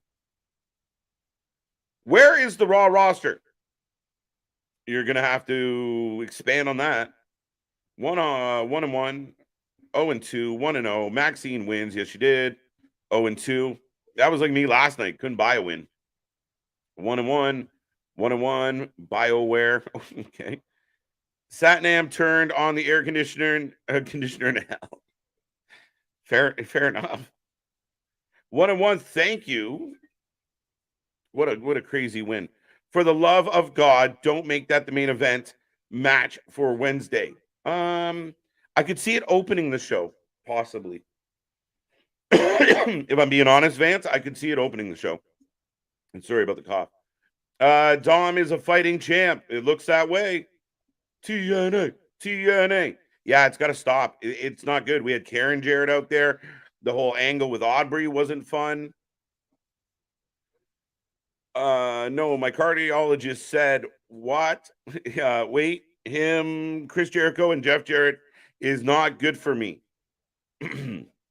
Yes, your cardiologist does not like the idea of Chris Jericho and Jeff Jarrett. No, I don't think anybody does at this point. And we want to. I just want to see the best show possible. And again, we're seeing really good things on Saturday. Wednesdays have to figure it out. If it's going to continue to be the backyard gang, it's never going to improve. And that goes from the commentary to the booking to the wrestling. It's got to be more than just what they're delivering now, or it's going to continue to be secondary to Saturdays. Yes, JD. I'd rather drop out than enroll in Chase U or Alpha Academy. Hang out with the cool kids. Judgment Day. There you go. Rebel, JV. Judgment Day. Should have been the Elite versus the Bullet Club Gold. I would have been perfectly happy with that.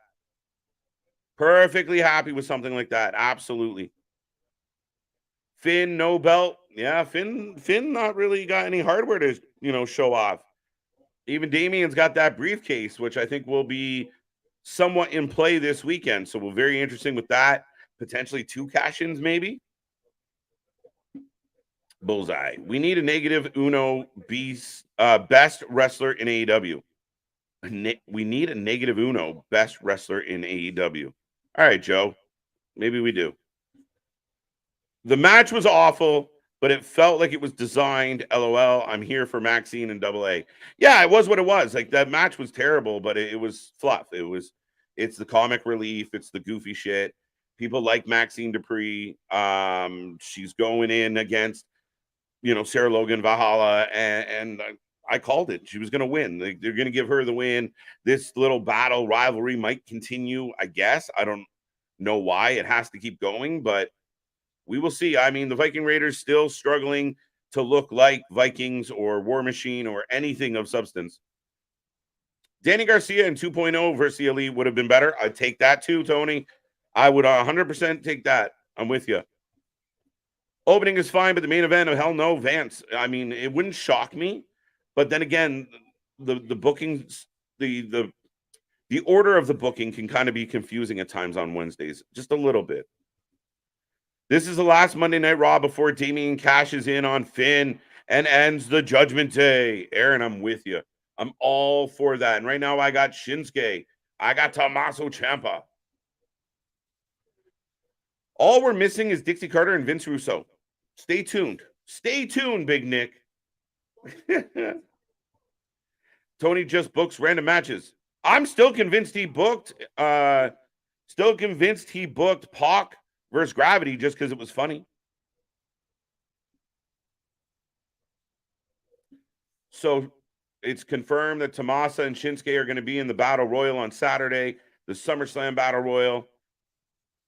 And Shinsuke and Tommaso not getting along. I'm all for these two having a rivalry. If we could get a few matches out of these two for the next couple months, I'd be very happy with that proposition. Don't mind the match. Really funny. Booking makes sense too, as Sarah Logan hasn't had many matches. She's more of a manager now that Maxine is. Yeah, I mean, they're kind of the same in that regard, but at the end of the day, it's the haphazard. She didn't dominate. She got her ass kicked completely and managed to steal a win. So you imagine she's going to pay the piper at some point, Richard. But yeah, I mean, yeah, a little bit of fun in games. Not everything so serious. There's at least a story behind it. And the Judgment Day are in the ring. Speaking of in the ring. Well, speaking of fun and games, why? Pause.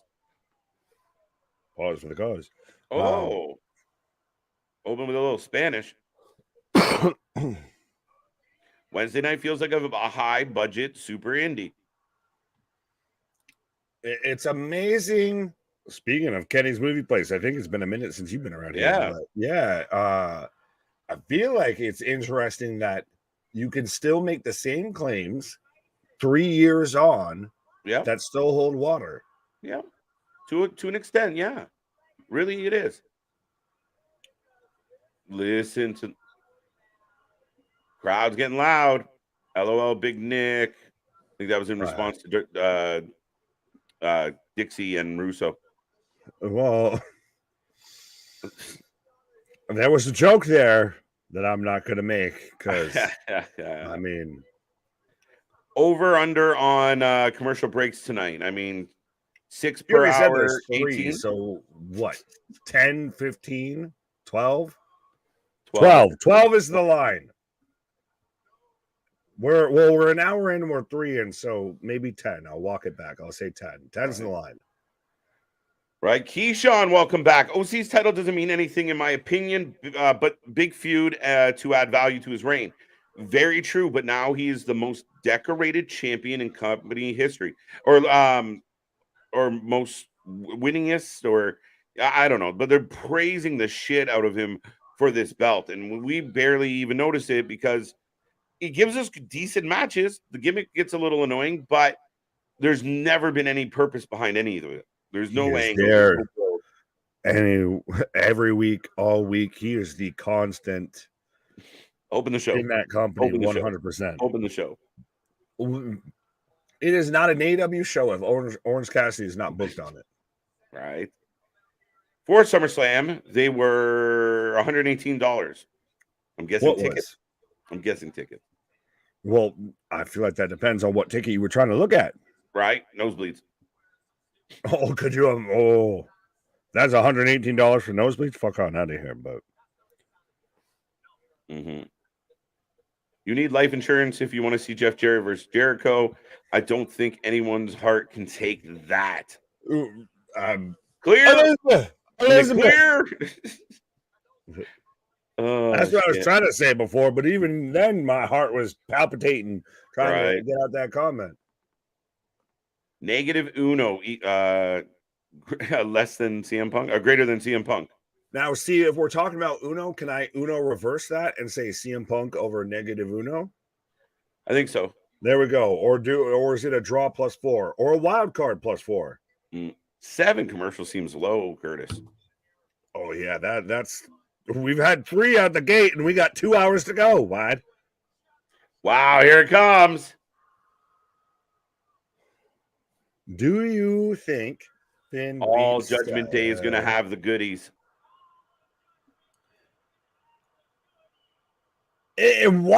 Honestly, and I know people are gonna, when they hear the term over, they're gonna think of it one way of who's over more right now: CM Punk, MJF, Dominic Mysterio, or LA Knight. It's neck and neck between Dom and LA. Okay, so I'm glad you got where I was going with this. Of just Yeah, the I mean, reaction of this man's deafening. Oh, he's over his shit. So he's meant to be a heel. I'm bringing back the Mysterio name, which still the coldest line he ever said is, "Do you think your dad and you will ever reconcile?" No, my dad is no longer with us. Rest in peace, Eddie Guerrero. Cold. And I was like, cold. Cold. I've never heard of this hidden strike. What? I don't know. Negative Uno is the only wrestler that can appear on WWE and AEW without anyone batting an eyelash. He's the GOAT. Is that because we don't notice him because no one pays attention? What? We got music. Oh, the back is back. What? Backstreet's back. All right. Anyway. Oh, the back flex. This is so fuck this. Because this is so weird. This was a Judgment Day segment, and we were wondering when Raquel may show up to avenge Liv and all of this shit and her getting hurt and everything. But yeah, so Raquel Rodriguez is back right now, taking it to Rhea Ripley. I mean, this is good. When was the last time we saw Rhea take an ass whooping? Oh, and they were just clubbing at each other. It was great. Do you really think Raquel would win here? Oh, no. But I mean, as far as somebody up that could do it, Raquel's great. Like, you legitimately believe, like, Raquel kicking her ass is not a far stretch, right? It's not. No, but if this was a Rhea built segment instead of a Judgment Day built segment, I would have believed it more. What do you mean? As in, if this was more Rhea focused, it calls for this more. This is more out the blue, I feel. I mean, to me, it's no different than like the Judgment Day all in the ring doing their thing and KO and Sammy come out. Like, I think just whoever's up next, and Raquel, Rhea had just talked about Raquel. So that's where the tie-in comes, right? She brings her up and Raquel shows up. Fair enough. Her leg hurts again. Rhea's selling the knee, or sorry, Raquel. Wow. I love that Rhea's just taking women out left, right, and center. I've said this before, and I will keep saying this on record. So when everyone else goes with it, you know where you heard it first. Rhea Ripley is one of the best pro wrestlers doing it. Not male, not female, not corporate tied, not company tied. One of the best pro wrestlers doing it. Yeah, no, you're and I said pro wrestler, not sports entertainer. Right. No, you're spot on, Nick. There's no, I mean, again, if you're going to tune in and watch Rhea and then go, oh, no, I think Britt Baker's better or this person's better. You're not accurate at this point, and that's just straight up. I mean, what she brings to the table is outstanding. Right.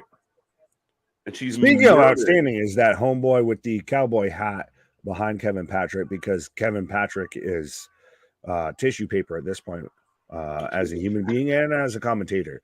As we're getting if there is not a video package, there's not a hype package that does not feel more Fast and the Furious right now for SummerSlam, this Ronda versus Shayna thing with them both like jacket sitting on a muscle car. Like I'm waiting for fucking Michelle Rodriguez or Vin Diesel to fucking just roll right up. The ghost of Paul Walker, the hologram of Paul Walker makes it up with this. It's been a long day without you, my friend. Well, hey, and they're replaying, like, they're actually using the old UFC, like, MMA footage and everything. Yeah. So are we going to get, speaking of stipulations with Brock and Cody, could we get a stipulation added to this match? Because this is really... If you want to actually sit back and objectively look at it and not just hate on Ronda, this is the most personal feud next to Roman and Jay on the card. Yeah, this is what we wanted for Ronda when she came in, was something with feeling, something with meaning, something that she seemed to give a shit about. And ironically, we're getting it on our way out the door. So I like it. I mean, we talked about the vignette package earlier for Cody and Brock, building the hype for that. People seem to be very big fan of that package. Now we're getting this, and again, it's building emotion, building story, building feel, Nick, and it's perfect. This is, well, we had the 4 horsewomen of MMA. Like, this to me has that same kind of vibe of like, if we wanted to really imagine if WWE dug in like this for Charlotte versus Becky, or well, you can't do it anymore. I was going to say Sasha versus Bailey, or even if you did a Becky versus Bailey or something like some shit like this, like where you dig in and you show that old NXT footage. You show that footage of when they were just on the road, like hanging out and shit like that. Yeah, no, again, and again, it helps make the story matter. Now I'm going to tune in because I'm curious. And I like what they're doing here for Shayna Baszler. Like, I was an up and comer and da-da-da-da. And you know what? She's a big twat and I don't like how she treated me. And now I'm going to get a piece of flesh for it. Like, I like it all. I really like this in the aspect of Shayna Baszler is the one that was the pro wrestler out of the group before anybody else was. She was the 100%. One that paired up with Josh Barnett that wanted to get involved with this and is a actual honest to God true fan. Like, Shayna Baszler is a nerdy nerd. And I respect it and I appreciate it. Ronda's one of those of cool, well, I can't fight at the top tier anymore, so I guess I could do this. Like, they want to pay me a lot of money, I'll do this. Because there's even the rumors that now that Amanda Nunes has retired, that Ronda might go back to the UFC. She's got to dip her toe in there. You got to go back to that USADA testing pool. Nah, there's still some heavy hitters with Nunes stepping away, and the rumor is she might be coming to the WWE. Shayna and Amanda as a tag team. There and just their team name is Fuck Ronda. Right? I think it's hysterical. Kevin Patrick and Cody and Brock said Cody and Brock are in the same building in the first 45 minutes. Then we get a long promo package with Brock and Cody. Yeah. Building the hype. Now they're going to beat each other up at some point just for a little bit. Right. As I've got Shinsuke Nakamura coming out right now. And I think we're going back to the 8K camera, by the way. Oh, there you go. Appreciate it. What up, KJ and Nick? How's it going? Jake, how you doing? Where's Bronson? Good question. Yeah. Shinsuke for the win. Victor saying Ciampa for the win. If that happened, you know hell has frozen over. What do you say? Oh, Ronda and Shayna, that is going to be a wrestling match that's going to be a fight, and we all know why. Yep. Yeah, they'll make it fighty because it will cover up some of Ronda's deficiencies. It'll be a fight pit match. I'd be down for that. I'm down. It would be great. They haven't said it, but that'd be cool. Speaking of things that aren't cool, David out here talking about Jericho and Jarrett being a blue chew on a pole. I don't even want to read Blue Chew and their names in the same sentence. No, it should be a. Oh Christ! Why am I blanking on his name right now? The one that does all the fucking podcasts with every goddamn wrestler. Oh, you're talking about our buddy. You made me blank on it now. Conrad. Conrad Thompson. There we go. Yeah, it's a Conrad Thompson on a fucking forklift match. There we go. Thank you. I got there. I literally. Well, that shows you the impact that he really contributes. Is he's fucking wallpaper on any time he's speaking. You know that he exists. You just don't pay attention to it. You acknowledge it's there. It just has no reverence. You feel no. It leaves nothing on you. Once you move past it. Yeah. Do you need a mortgage? I like your money. Do you want to do a podcast? Have you been in pro wrestling? I will be on your. Hey, don't burn bridges. These guys are wearing suits in 92-degree weather. Yeah, we were trying to do that earlier this past weekend too. I know the feeling. A little bit. We were out here ready for trial, and then God intervened. He had to have his day in court to counter his former opponent there, Vincent Kennedy McMahon. Ronda, drowsy. Yeah. Do Do you think Money in the Bank holders been cashing in too soon for a while? Kind of wish someone would do like Edge, Dolph Ziggler, or Carmella again. Well, this is like the longest women's one in a while, Nick.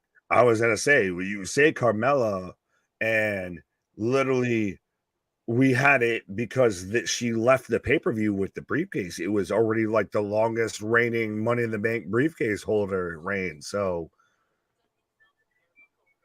I think that's a bit of a stretch. I think Io very much could get involved in the triple threat match we're going to get at SummerSlam. And I think you've really been the one that's like, I think Io like cashes in and takes it then.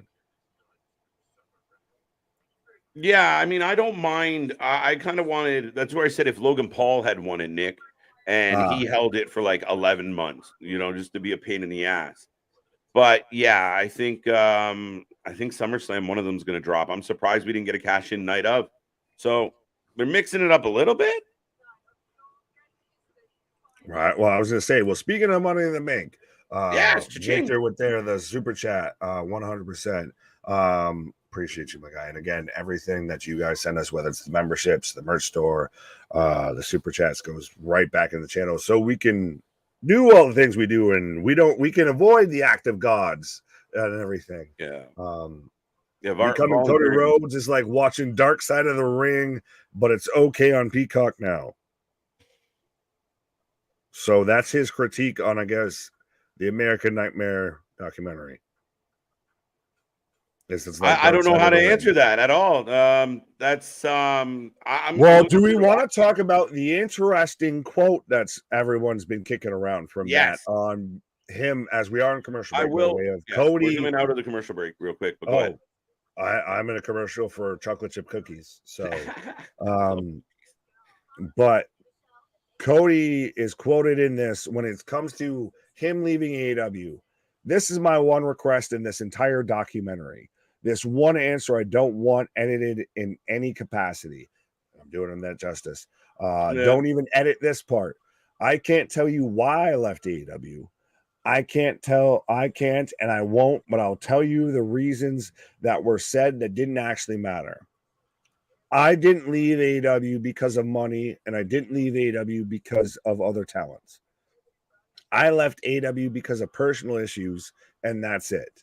But the byproduct of leaving AEW is the opportunity to go for the biggest dream I ever had and the first dream that I had in my life, which seems very fitting because that's followed up by Hunter saying he left AEW because he wanted to win the WWE Championship.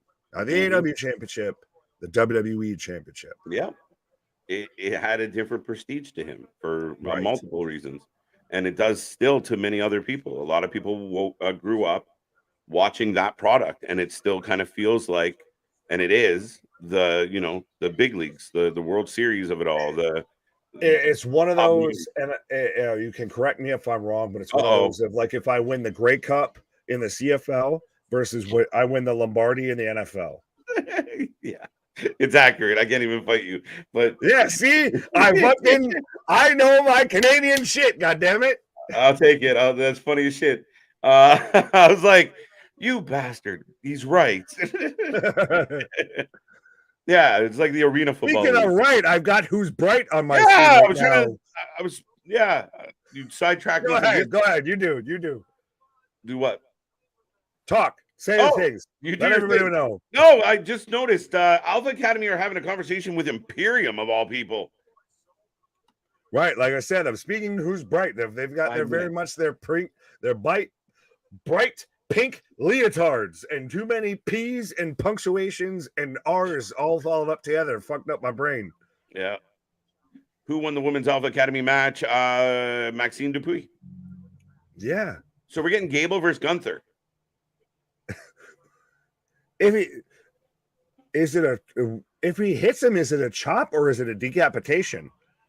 He might miss them all together. Yeah, right. It's one of those of like just he's so low, he's so little. He look like Hulk Hogan by the end of the match. He's gonna hit the 90,000-pound slam like MJF did on Big Bill.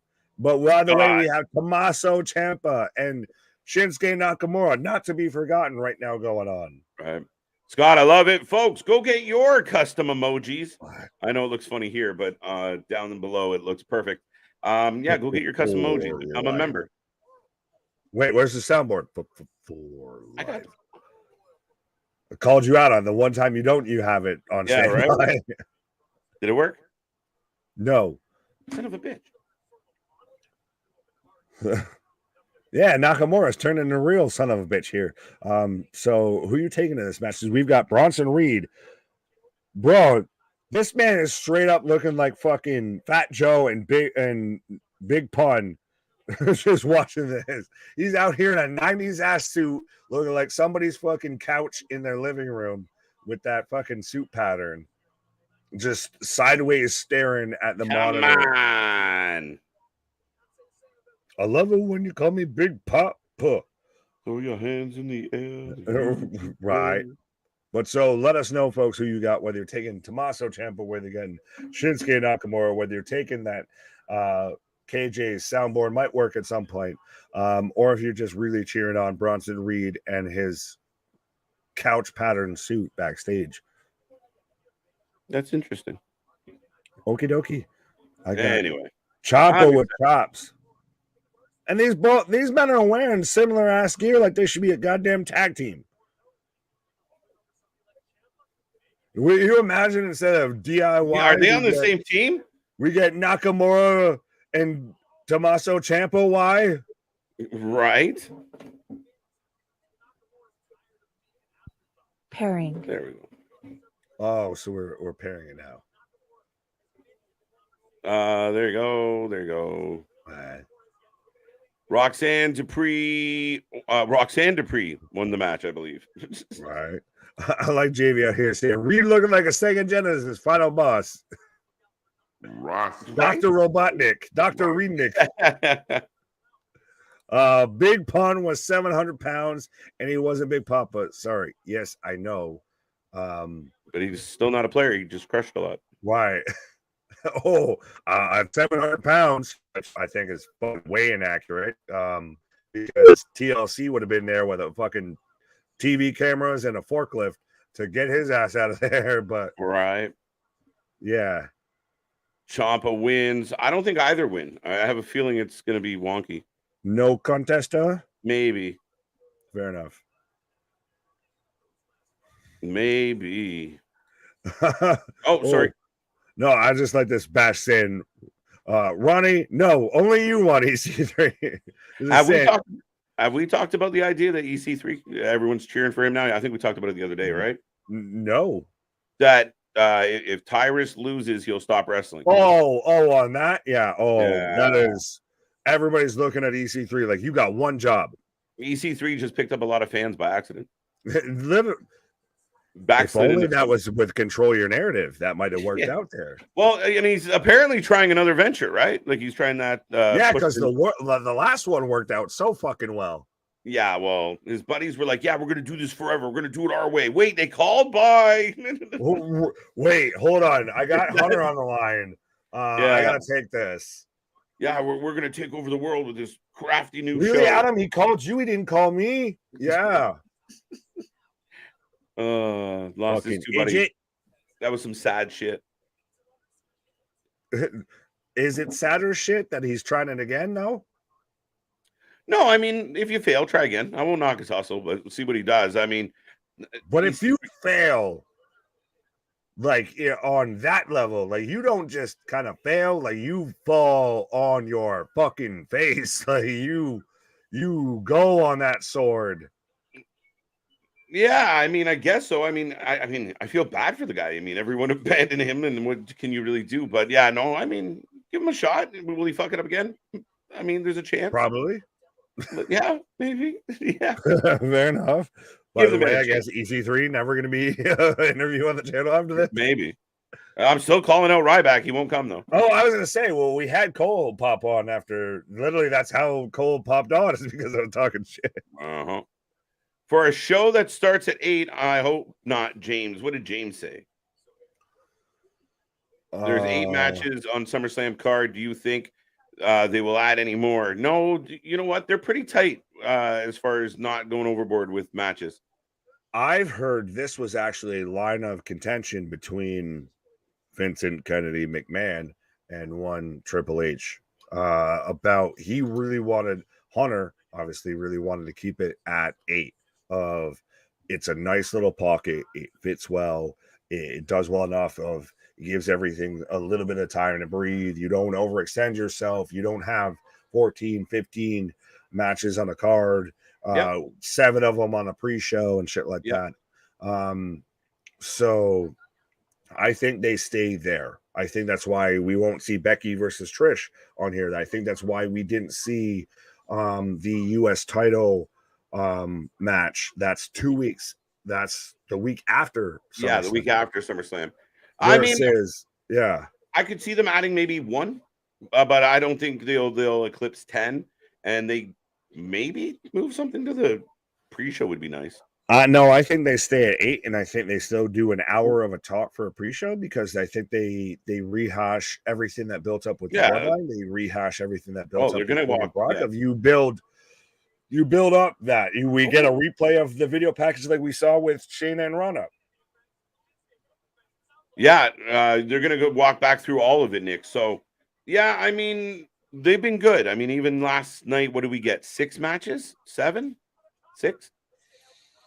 Oh, now you're gonna make me check as I got a 2 count here. Let me pull this up real quick. Hey, Bronson. Yeah, couch potato. What's your thoughts on Heyman managing Gunther? I read it's a possibility. No, I don't think so. Everybody that thinks that that's a possibility is the same people that thought Ilya joining fucking Imperium was a possibility. Ain't gonna happen. Ain't no way. Not gonna happen. 2 count, 2 count, 2 count.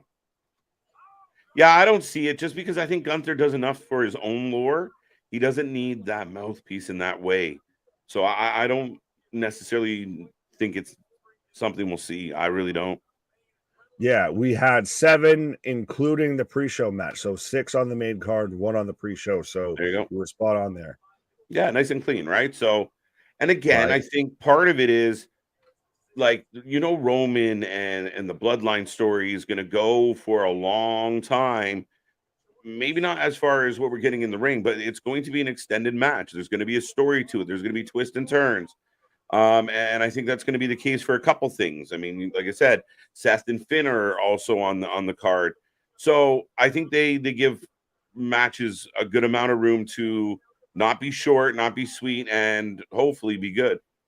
Yeah. Remember the days of when pay-per-views had matches that for the most part, they had a good bit of time and they had a good bit of build behind it and everything. And they went for a hot minute and it was actually built like a fucking payoff to a storyline. Yeah. I remember Pepper's Farms members. You remember. Berries remember. You remember. Right. You remember. I remember. Pause. You should be a member of this channel, by the way. Right. Reed could be the Kingpin in Spider-Man. Interesting. I thought that. Well, right. Daredevil, all that. MMA rules. Yeah, I saw a few people throw this out. MMA rules, but they haven't. Oh, Shinsuke gets a roll up. Roll up. Uno, dos. That was a fast count and a half, ref. The ref was like, "Let's get out of here." Yeah, well, that ref counted 4 somehow in a 3 count. Because he double tapped on the first one. Mm-hmm. Oh, he pulled the trunks. Cheater. The most devastating move in professional wrestling, the surprise roll up. You add in a tight pull, it's over. You're done. EC3. Yeah, it's almost like we watched this with Ricky Starks, except he also grabbed the ropes too. It's a true story. EC3 needs to go back, and so did FTR grab the tights on MJF too. And that is a valid point. I just more remember MJF doing the I can be your hero, baby, and sacrificing himself on the Shatter Machine. No, you got to go bodyguard for that one. And no, baby fits way better. Yeah, it's true. It fits so well. I didn't catch it the first time I was saying it. Nah. SmackDown replay now, going back to what we saw this week. Not a lot of people love this last Friday on SmackDown. A little bit of a we've already been here with this one, but we're getting close to showtime, and that's where this will pay off. I think they'll have a really big moment this week. That's the thing is, versus like Raw, to where they'll have not a great segment, and then they'll really kind of build up on the back end, versus SmackDown, because we know it already. We can see the double dutch happening. That we already jumped 3 steps ahead, and we're already past the point that they're telling us. So we're like, all right, what's next happening? But still, Jey Uso hit a spear on Roman Reigns, and I'm gonna beat you. You want to know why? Because I already pinned you. No, listen, Jay's been in the pocket. Jay's been solid. Jay's been, he doesn't miss a beat. He's not out of his depth here. And I mean, a lot of people would be fucking thrilled if he actually pulled off the upset. We all think it's unlikely, but imagine the pop, imagine the reaction if he did it. That's the fun part about this, because if he did it, it would be those fucking near falls are going to be torture on Saturday. Oh, absolutely. Well, I was about to say, what's the fun part about this and what makes this amazing is that right now you believe that there's main event Jey Uso. Like, that's a viable character and a viable world title contender in your product right now is main event Jey Uso, a guy who him and his brother X amount of years ago were struggling to get it into a multi-man match on WrestleMania. Yep. And now they're main event pay-per-views. They're main event nights of WrestleMania. Like, anyone wants to, even if you don't like Roman, what this bloodline storyline has done for pro wrestling is a much bigger thing. Oh, it's been great. And I mean, we talk about it all the time. Ronnie, we are, when are we talking about the elephant in the room? I like this. Strip Sammy and KO of their titles. A little soon. Very soon. Yeah. So they wouldn't be defending it on a pay-per-view. And everybody,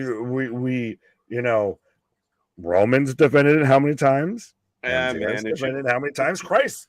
CM Punk's almost taking 2 years off and is still claiming he's fucking champion. So why are we sitting here? He just spray painted an X on it. So if if Sammy spray paints a maple leaf on the belt, like it gives him another extra year of validation there. I still think the champion should defend their title once every 30 days, and if they can't, they forfeit it. I don't like going 2 or 3 months. Again, real life gets in the way with that, though. Yeah, kayfabe months. Like a referee's 10 count. 1, 2, 7, 35, 2, 5. Yeah. NXT 1, Mike Chioda count. 2. Yeah, right. I mean, you could get the AEW count out. I was gonna say, is there one? Is he gonna count? It's up there with the disqualification rule. It's lost and found. It shows up when it wants to show up. Right. NXT was 2.5 hours. Yeah, it was clean, in and out. It was a little longer than a normal episode. Right. Omos will main event WrestleMania 40 all the way to 50. Or is he just calling that he's going to main event a WrestleMania between 40 and 50? So that makes more sense, actually. I was like, bold statement, Aaron. Bold strategy, Don. Let's see how it works out for him. Could he main event a pay-per-view, a Mania? No, but I could see Omos being a main event guy. They really like him, and he is quite young.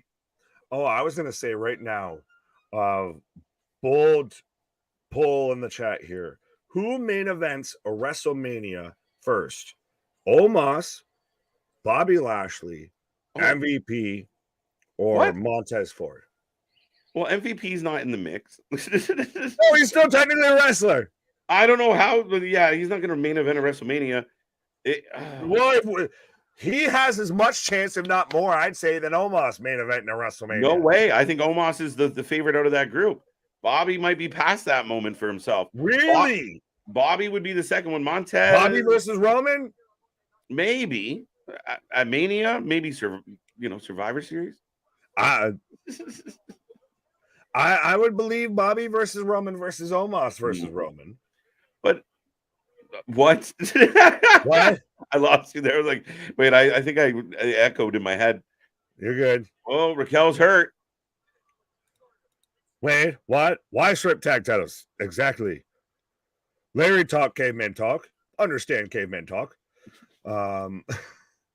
Honestly, it's a bit of a stretch. I think Priest cashes in on Jade.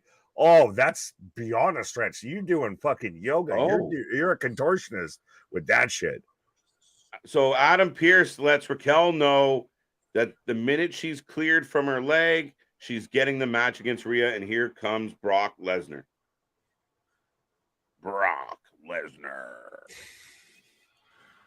I don't like it. I like Adam Pearce.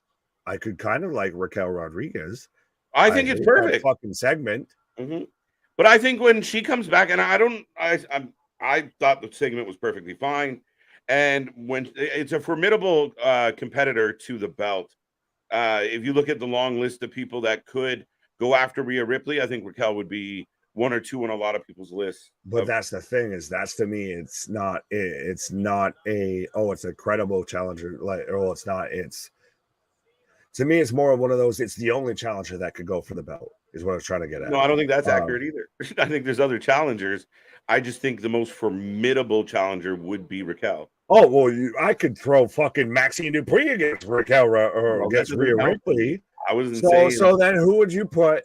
You still have Becky. Who's your short list to take on Rhea for? You still have Becky on your roster. You got Zoe Starks coming up and looking tied up. Right now, but we're talking about the future. You just said it, the future. So yes, we still have those ladies that could challenge her in the future. Right? Yes, in the next 3 to 5 years. But Raquel, yeah, I don't think Becky would. I'm joking. Calm down. But yeah, I think you're looking at Raquel's gonna, I guess, not be at SummerSlam, but sooner than later we'll have those two women face off. It's interesting, again, though, like I was talking about a bit before, of one company has their biggest show allegedly built up, waiting on the precipice there, and hasn't built up anything. And we have another show or another company that's not only building up their pay-per-view, has built up their pay-per-view and is now booking past their pay-per-view. Mm-hmm. Yeah. Foresight. Right. Cody Chance. No, I mean, that's where a lot of people say, like, oh, they don't know what they're doing here or here, there. They knew. And unless something random happens, they're very aware of what their plan is. Can I just admit publicly I am a fan, heel or babyface, of Cowboy Brock? To me, he is still best Brock. I like Cowboy Brock as well. There we go.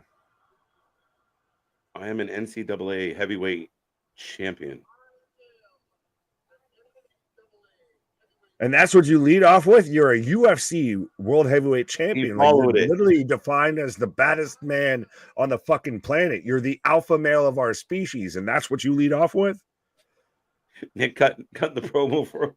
Exactly. Get in there, Paul. Oh, my name is Nick Heyman, and I am the man for. Dude, that's a throwback when you were Nick Heyman. Yeah, exactly. Anyone else out there remember when he was Nick Heyman? That's awesome. Yeah, for a hop, skip, and a jump. A cup of coffee. Cup of coffee. Cup of haters. We had a cup of haters. Brock, and he's playing in the what chance? See? Brock is my guy. He's out here playing even in the what? What? Yeah, and you don't even care. Bro, he's fucking Stone Cold Steve Lesnar cowboy out here. Kick ass. So why? Let's get some what's in that chat, folks. Get some what's in there. Boombox. I done showed up to kick ass and whoop Cody Rhodes' ass, and I'm all out of bubblegum. Right.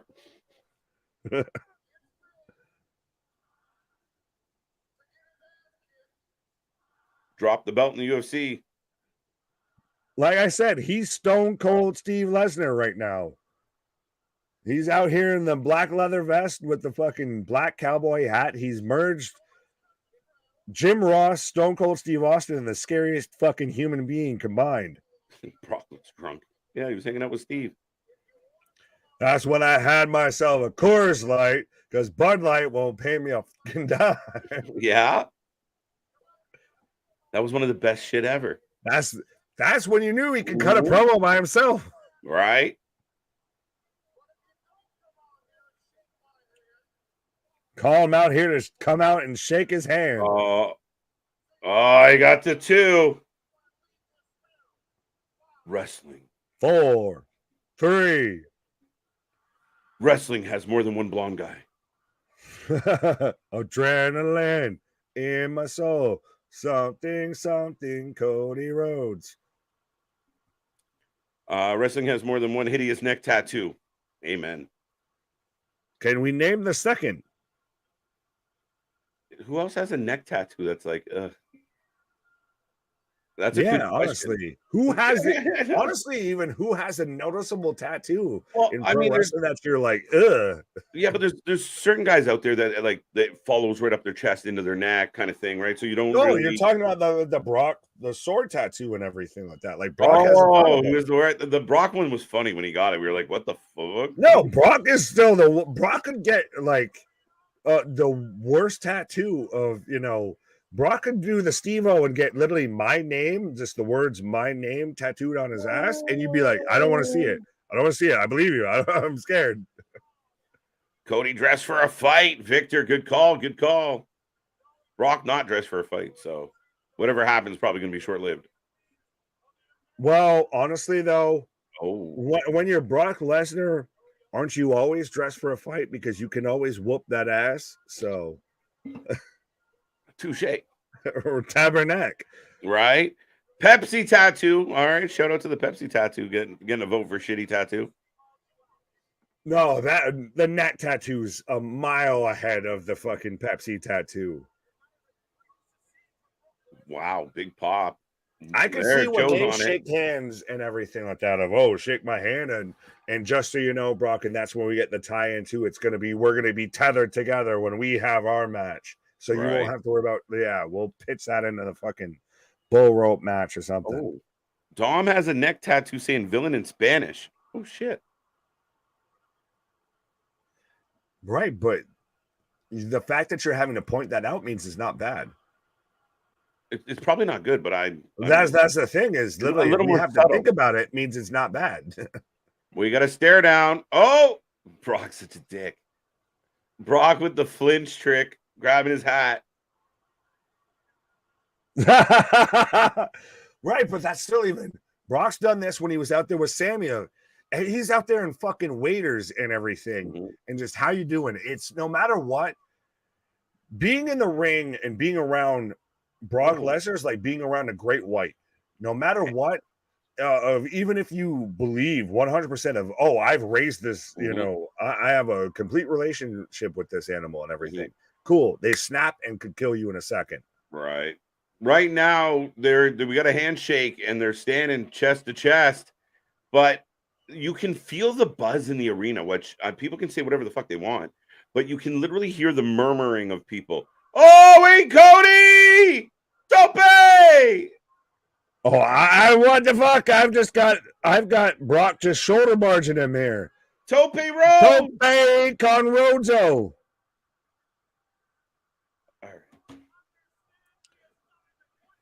Cody understands the assignment. Yeah, get your ass kicked. Brock up the stairs. Oh.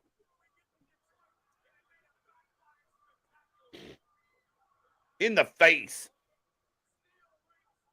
See, I don't know if I really like when Brock's got like the little ponytail Viking shit going on, because at times it kind of gets all over there. He looks like a little bit like Cynthia, like Angelica's fucking doll there from the Rugrats. Right. So Cody's just gonna go, this is the part where you fall down now. Right, yeah, exactly. He just needs fucking. He's gonna pin him and then drop a signed copy of the American Nightmare documentary on his chest. Right. Is this Brock's first ever handshake? No, but he's not done with Cody. Give me a stipulation, damn it. Oh. I literally smacked my desk so hard my fucking monitor popped off. Brock's still laying waste to him with the chairs here. But that's the thing is, again, you were talking about the murmur, the buzz of everybody hates, so there's no storyline. Brock Lesnar being involved in this and Brock Lesnar versus Cody. He's going back again. Is the fucking story. And again, it's the boss of the next level. You're trying to level up. You got to get through this chapter. It's hard times out here, baby. It's hard times out here. All day long. Wow. So yeah, man. I know people don't love it, but I mean, look at Brock taking this man apart. There's your F5, Aaron. Right. F5. Standing. That's what I would call, but I don't know if Brock would go that long. Country ass kicking is Brock Lesnar's shirt, by the way. Uh-huh. Are you upset it's not Canadian ass kicking? No, I'm okay with country. Okay. Can be very Canadian. We got a lot of country. You are a country. Yes. We are a country. So no stipulation so far on it. So are we just getting a match? Well, maybe Cody goes on to add it. They could add it now. Cody goes to the back and yells at Pierce, and they make it a special match. But does it actually happen, or have we just all been built up into this type of it's bound to happen? This? That was always a dirt sheet report. Right. It's been nothing but a Meltzer, respectfully, an SRS report and everything. It's been nothing but a dirt sheet thing. There's been nothing telling us outside of dirt sheets that this was going to have a stipulation. It's going to have quite a unique stipulation for this upcoming match. Yeah, right. A stipulation that hasn't happened in WWE in quite some time. We'll see. Hey, I mean, we haven't made it to Saturday yet, so he could be right. Brock ain't able on F5. Right. Sorry. I was going to say, we literally, it could take until bell ring before we know. Yeah. Boring story. I don't think so. I'm okay with it. I'm not bored by it. Not at all. Not at all. No. I like Brock. I love when Brock's just out there beating the shit out of somebody. And if you don't like Cody, I mean, you've enjoyed the last few weeks of Brock and Cody. So even though Cody's going to win at SummerSlam, spoiler alert, I don't think it's that boring. I'm okay with it. I think they're for once kind of halfway relying on the fact that both men involved, just whoever they were involved with, would compel a story just on name alone. So now you put the guy who should have beat Roman at WrestleMania 39, the guy who's now become the Roman to Roman's Brock Lesnar.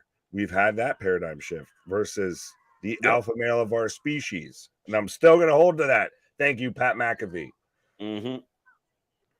No, I mean, again, I'm okay with it. And you can't have Cody continually chase Roman for a year. Like, you need the separation. You need people to do other things. You got to go in cycles. And for me, it's been good to keep Cody busy. Right. Oh, sorry, go. No, you're good. Brock not leaving without two F5s. I like his other comment here from Broken saying Brock wrestling, mud stomping, and line dancing. What? Beautiful. Wheeling, dealing, kiss stealing, son of a gun. And I'm having a hard time keeping these S5s down. What? Mm-hmm. And Brock's good. No, I was just going to say Brock's good, man. Playing right into that what chant tonight. I was okay with it. JB saying an I quit match, Boston. I had a feeling we weren't getting a stipulation. It felt that way. Cody needs a tranquilizer gun like Kurt did with the Big Show. I mean, he's just gonna be yelling at Brandy, shoot her, shoot her. Brandy with a blow dart from the crowd. Oh, my neck. Brock just clicked. Brock down. Yeah, but you need like enough to take down an elephant. Let's be real. Well, I was going to say, so Brock Lesnar is the Tyrannosaurus Rex of pro wrestling at this point. Yeah, he looked like Hellraiser by the time he passed out. He won't die. See, and it's so funny because I went for whatever reason into what's his name there? Ron Perlman played him. Hellboy. Hellboy. You said Hellraiser. I thought of Hellboy. How red Brock Lesnar would get from trying to do some shit like that. Yeah, huffing and puffing like the big bad wolf. There's a match. Do that for SummerSlam. Fucking Hellboy and Brock Lesnar. Jesus H. Christ. There we go. Well, Unbroken. I mean, whatever you're into, you do you, boo boo. But I should have read it before I clicked it, but no, you're fine. No. I liked it. I mean, you would have had Brock and Brandy and Cody and Sable. That's interesting. Yeah, I think I feel bad. Cody gets the raw end on that whole deal. No, that would be Brock's smash. Like, yeah, that's the problem. You're getting different. Brady's coming back different after that. Yeah, like you're already getting. Sable's been there. Yeah, that's the problem. So like you're losing on both ends. There's a difference. There's a difference between riding Space Mountain and the Hulk coaster. Excuse me, you did not return this the way you took it. Exactly. So I'm guessing just a normal one-on-one match then. Yeah, it would seem so. I mean, we could have Cody stagger to the back and demand, you know what, a match isn't good enough now. This guy beat me with stairs. Yeah, we got a stairs. We got a second or third time ever we had a stairs match in WWE. A stairs match. And it'd be the first one not featuring Paul White. I just started going into the whole like the Ric Flair with Space Mountain of it might be the oldest ride, but it's got the longest line. Right. By the way, we got Gable and Gunther in the ring. Remember, it's a 5-minute challenge. Oh, I didn't know that. I got 406, 405, 404. We missed the 420, but we're good on the vitamins. So, do they go to commercial during a 5-minute countdown match? We come back with 1 minute left. Right. 344, 343, 341. Stairs match would have Nick triggered all the way. Yeah, the first thought, Boston was on that. Nick's fuck this match. You don't know me. I'll do the Edge theme. You think you know me. All right. Oh, flatten him out. A nice, solid technical. Scratch him. Oh, he's gonna. Why is he lifting up the hands of like, to prove your dominance? Just fucking win, asshole. You know, sorry, man, but I hate that. Like, fucking just win. A man that size though shouldn't be able to float up that gingerly. He just floated through the air, just up and over. Light on his knees. Fucking scary. It is. It's terrifying. Way too agile. He is the ring general. It's like, remember when he was on top of the fucking announcer's table cutting a promo and everyone's like, all right, this is happening now. Like he holds court here. Mm-hmm. What match do you think Bray Wyatt interrupts? That's a tough question because I don't think it's going to happen. None? You're going Nunya? Yeah. Nunya. The only one I could see is honestly Seth Finn. That'd be interesting because there's a whole lot going on in that dynamic already, right? Second choice will be Cody Brock, but no. I think with a lot of these though, that you run the risk of putting a hat on a hat. Maybe, but Cody save that for a Monday night. What if Cody gets the win? He's all staggered and beaten and swollen, and he's celebrating and laid out, and then there's Bray. See, or did you save it for Monday? Save it for a Monday. Yeah, fair enough. The biggest of reaches would be Randy Orton comes back, everyone loses their mind, lights out, Bray's back and wants to kill Randy. Like, oh yeah, shit. that's a stretch and a half. Oh, Aaron saying this is wrestling. I think you were clicking on this one from A-Town. Got Gable for the win, not Gable Stevenson. Fair enough. Oh, knock the taste straight out of this man's mouth. Right. Woo. We got a minute. We're coming up on a minute. Bum, bum, bum. Cody versus Brock. Bray attacks Cody. Yeah. If anywhere. Well, it could happen. Got the ankle lock. Angle lock. Minute left. Can you tap him out? It's over. Oh, Now, when this ends in a draw and no one gets a victory, do they sell? Do they sell this better than when MJF and Adam Cole ended in a draw and the announcers seemed fucking confused that there was a time limit? Yeah, that was a flawed, a great idea, just not delivered well by your production. That's where the inexperience lets you down a little bit sometimes. Well, most of the time, but that's neither here nor there. Larry saying the hing you did like the reverse Arnold impression on that. Wow. So what if they go outside? He's gonna do it. He survived. Hey, we were told that Gable was gonna get a bit of a rub. Right, as he dumps Gunther on the outside. So yeah, it's a no contest. That's the fucked up part, is because Gable doesn't technically win. He just survives. Like, you didn't get your ass beat in 5 minutes. Yeah. So that's like the underdog of underdog, right? Like, I'm okay with it. It's like Spider-Man against Buzzsaw.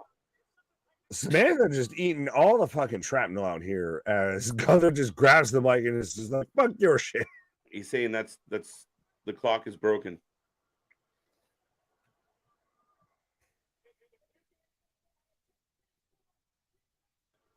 They're like, no, bro, like, even the amount of time that you're talking right now, ran over the time. So the match is continuing. Oh, okay. So it's the fuck? Yeah. So then why give it a time limit if it's going to continue past the time limit? Because Shorty proved he could go 5. Then Gunther's mad. I'm okay with how we got here. Gunther's pissed off, so we're going to it, and now Gunther's going to win.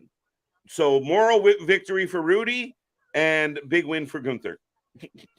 So he gets to keep going because he proved he ain't no 5-minute man? Yeah, that's it. He said he could go for 5 hours, and now he's trying to prove it. Right. Dust me. I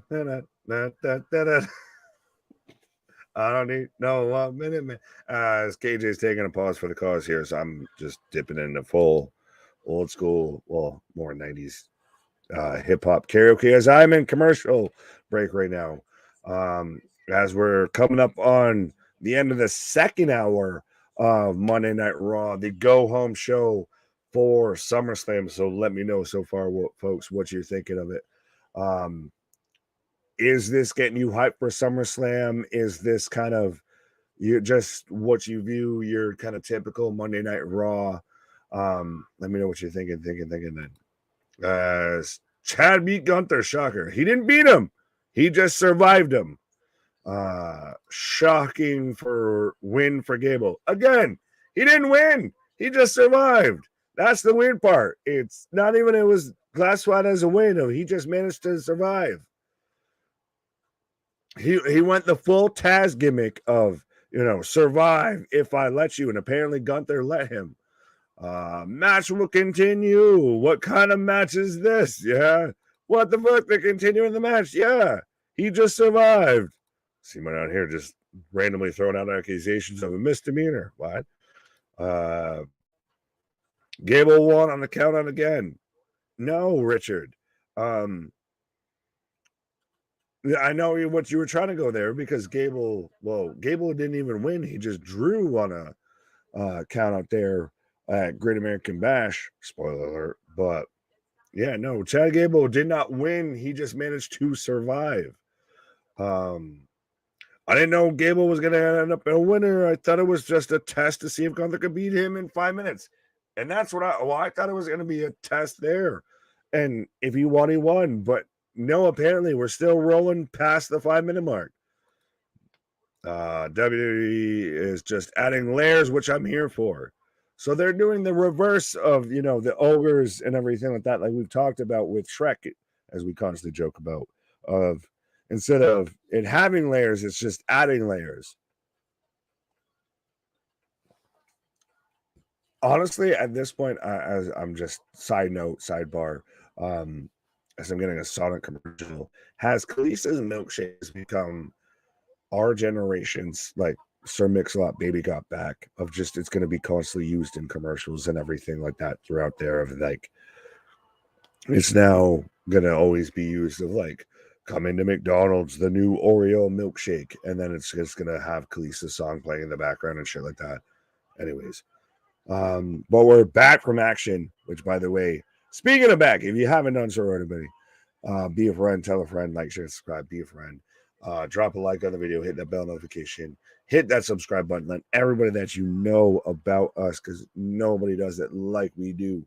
And we still got big things popping, little things stopping up. The sub season never sleeps. Trust me, we still got things cooking and percolating. We still just excited and waiting to talk about it with y'all. But 100%. So let everybody that you know about us hit that like button, hit that bell notification, hit that subscribe button, hit that merch store button, which are all right in the same little pocket, especially if you're looking at a mobile. Hit that join button, 100%.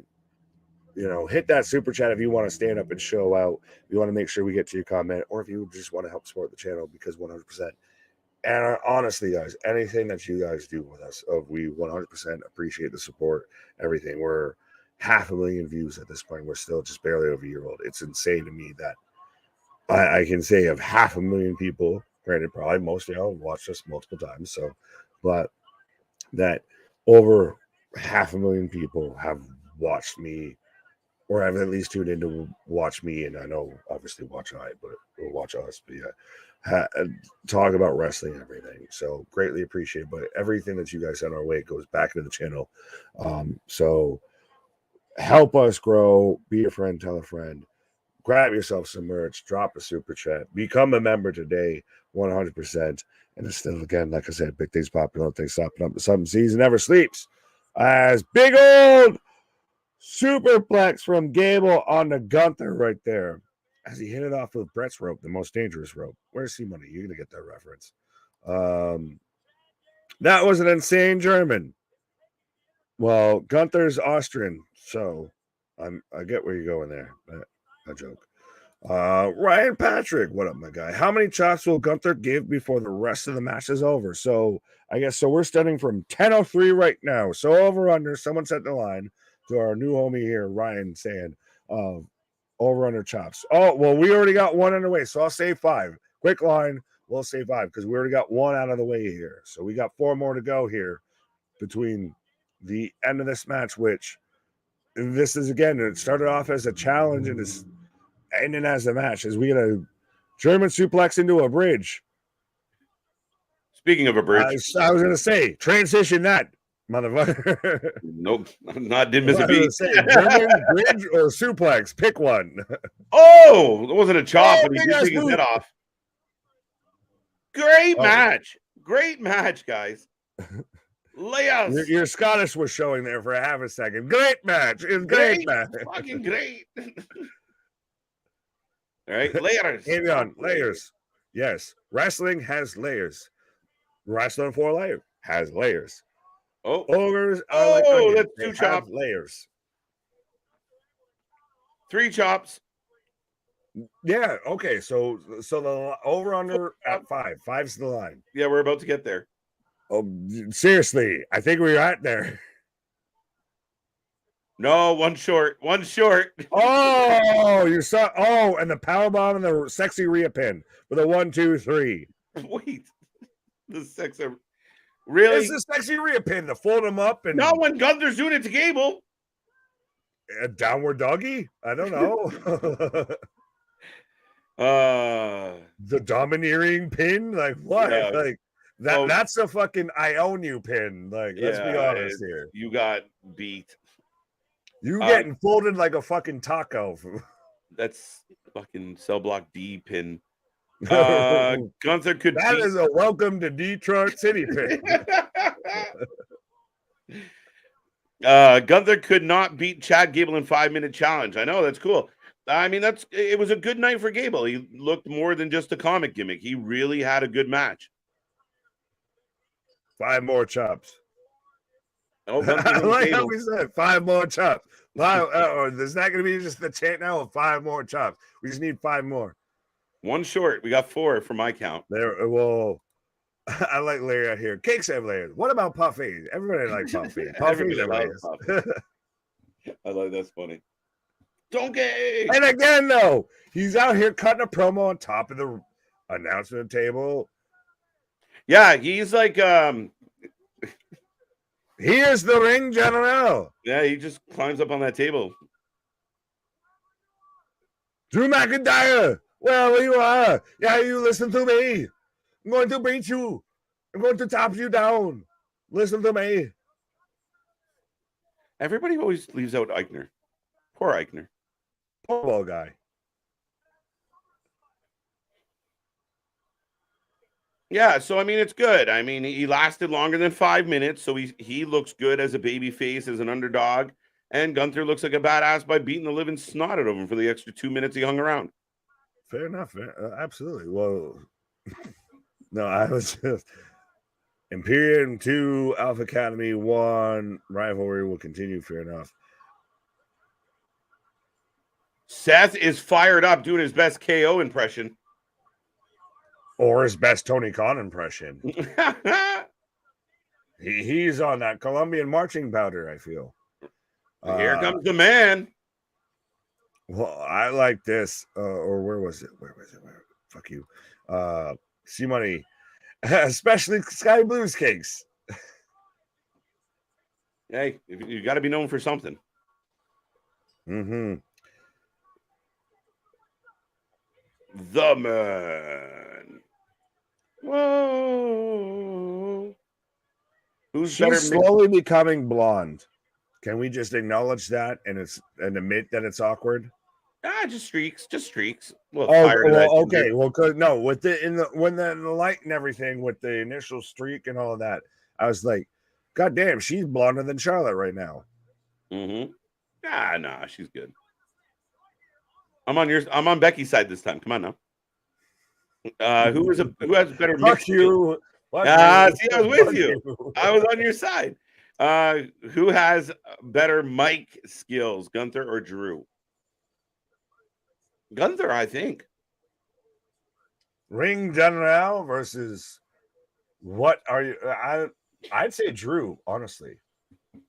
I feel like your Shrek and your Arnold just blended together there for a moment. Oh yeah, 100%. But yeah, no, Drew's I think more comfortable on it.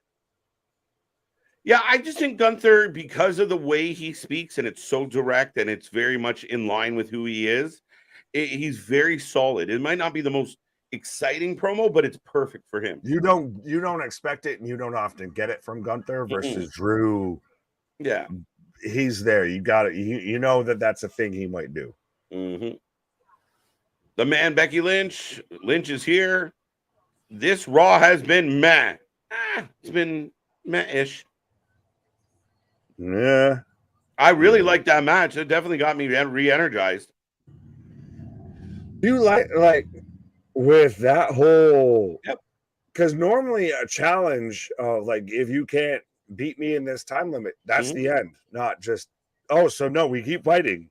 Yeah, but the heel champion who's now embarrassed. I mean, I'm okay with that. I think that's right out of the old playbook. Like I said, embarrassed. He fucking won. No, when he originally didn't win the challenge, right? So the kid survives 5 minutes, and the pissed off heel champion says, "Well, now I'm going to embarrass him for daring to go through 5." I think it was great. I don't fully go into that philosophy of like, okay, so I said I was going to beat you in 5. Cool, I beat you in 7 instead of 5. Well, I still fucking won. Like, yeah, but when you have such an underdog, I mean, it tells that story, right? Like Gable. Yeah, I didn't beat him, but man, I told him I could survive. And I mean, it's a feather in his cap, all in all. It's a moral victory. And it's a bigger feather in Gunther's cap of that they're having that type of challenge of you just have to survive. You don't have to win, you have to survive. Yeah, fair enough. And I mean, that is absolutely part of the whole angle is that he is the Goliath. So yeah, I will beat you in under 5 minutes. I am that good. And then when he gets embarrassed, he takes his pissed off attitude out on him. Like I said, I think at the end of the day, it was a fun match nonetheless. Gunther has a better mixed skills. DJ Gunther in the house. Donkey. Donkey. This sucks for a go home show. A lot of the go home shows nowadays are pretty substandard. Like they're pretty tame, right? You don't want anyone to get hurt. Very protective. Little bit of angle to it. Not a whole lot of twists and turns because you're locked into Saturday. So the fallacy of a go home show for me over the last little while is definitely not what it used to be. I think the go home show that we grew up on has died in the sense of at times shows don't always build up. Pay-per-view's the best. And the 1 hour plus pre-show that we all know we're entitled to, unfortunately, that's going to beat over the head every storyline that we should be building up. There's no payoff. It wasn't you had your go home show, and you end, the go home Monday Night Raw with Stone Cold Steve Austin stunning The Rock, and the next time you see those two, and the next time you hear anyone talk about it, is the start of the pay-per-view on that Saturday or Sunday. That's now going to be fucking drilled into your head 18 ways to Sunday. Absolutely. Getting a commercial again for SummerSlam, folks, as we head through the last little bit here. I could see Gunther dropping IC title at Survivor Series and then winning the Rumble. No. Sorry, that James. wouldn't cross the honky tonk line.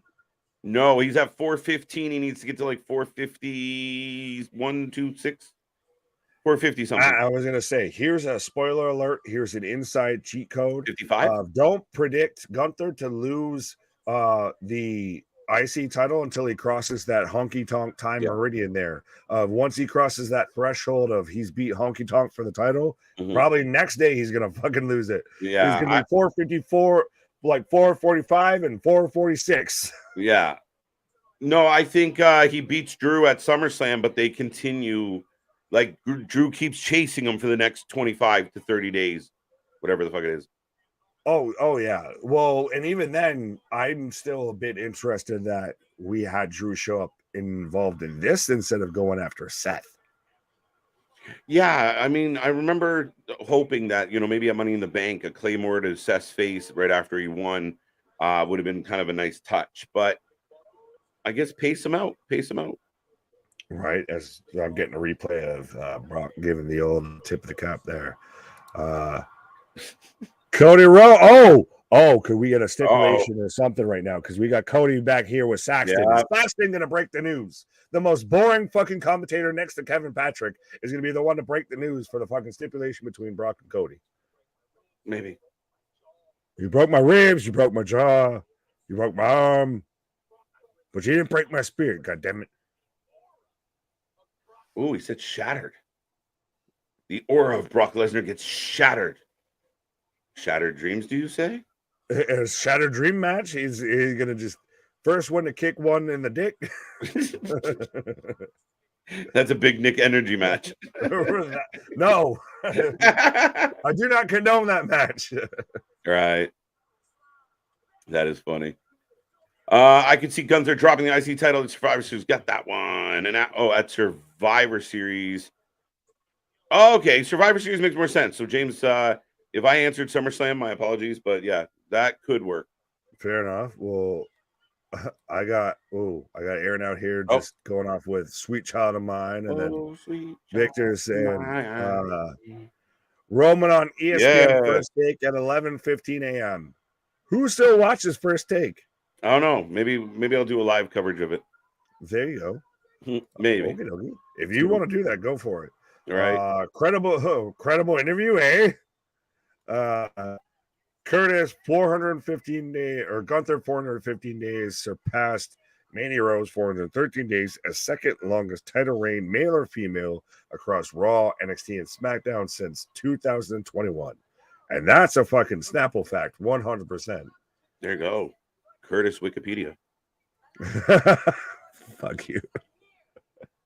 No, that's yeah. So I mean, he's not going to lose that belt till he beats Honky. Right. Come on out here, Patricia. When's the That's the first and probably last time you've ever heard Trish Stratus called Patricia. Yeah, right? Which is an uglier name, no offense to anyone out there. Is it Patricia or Petunia? Which one was worse? Petunia is a different level. Like, it's... I don't know. We got Patricia. You just upset someone's mom out there, by the way. Correlation in my mind of Trish Stratus and Patricia until Becky Lynch just said it just now. Right. Well, Patricia's the one wearing the mask. Patricia looks like just sounds like the one that I don't even have to see who's on my screen. She sounds like the one wearing the mask. You got the Lisa Simpson headset. Exactly. Fucking brace case.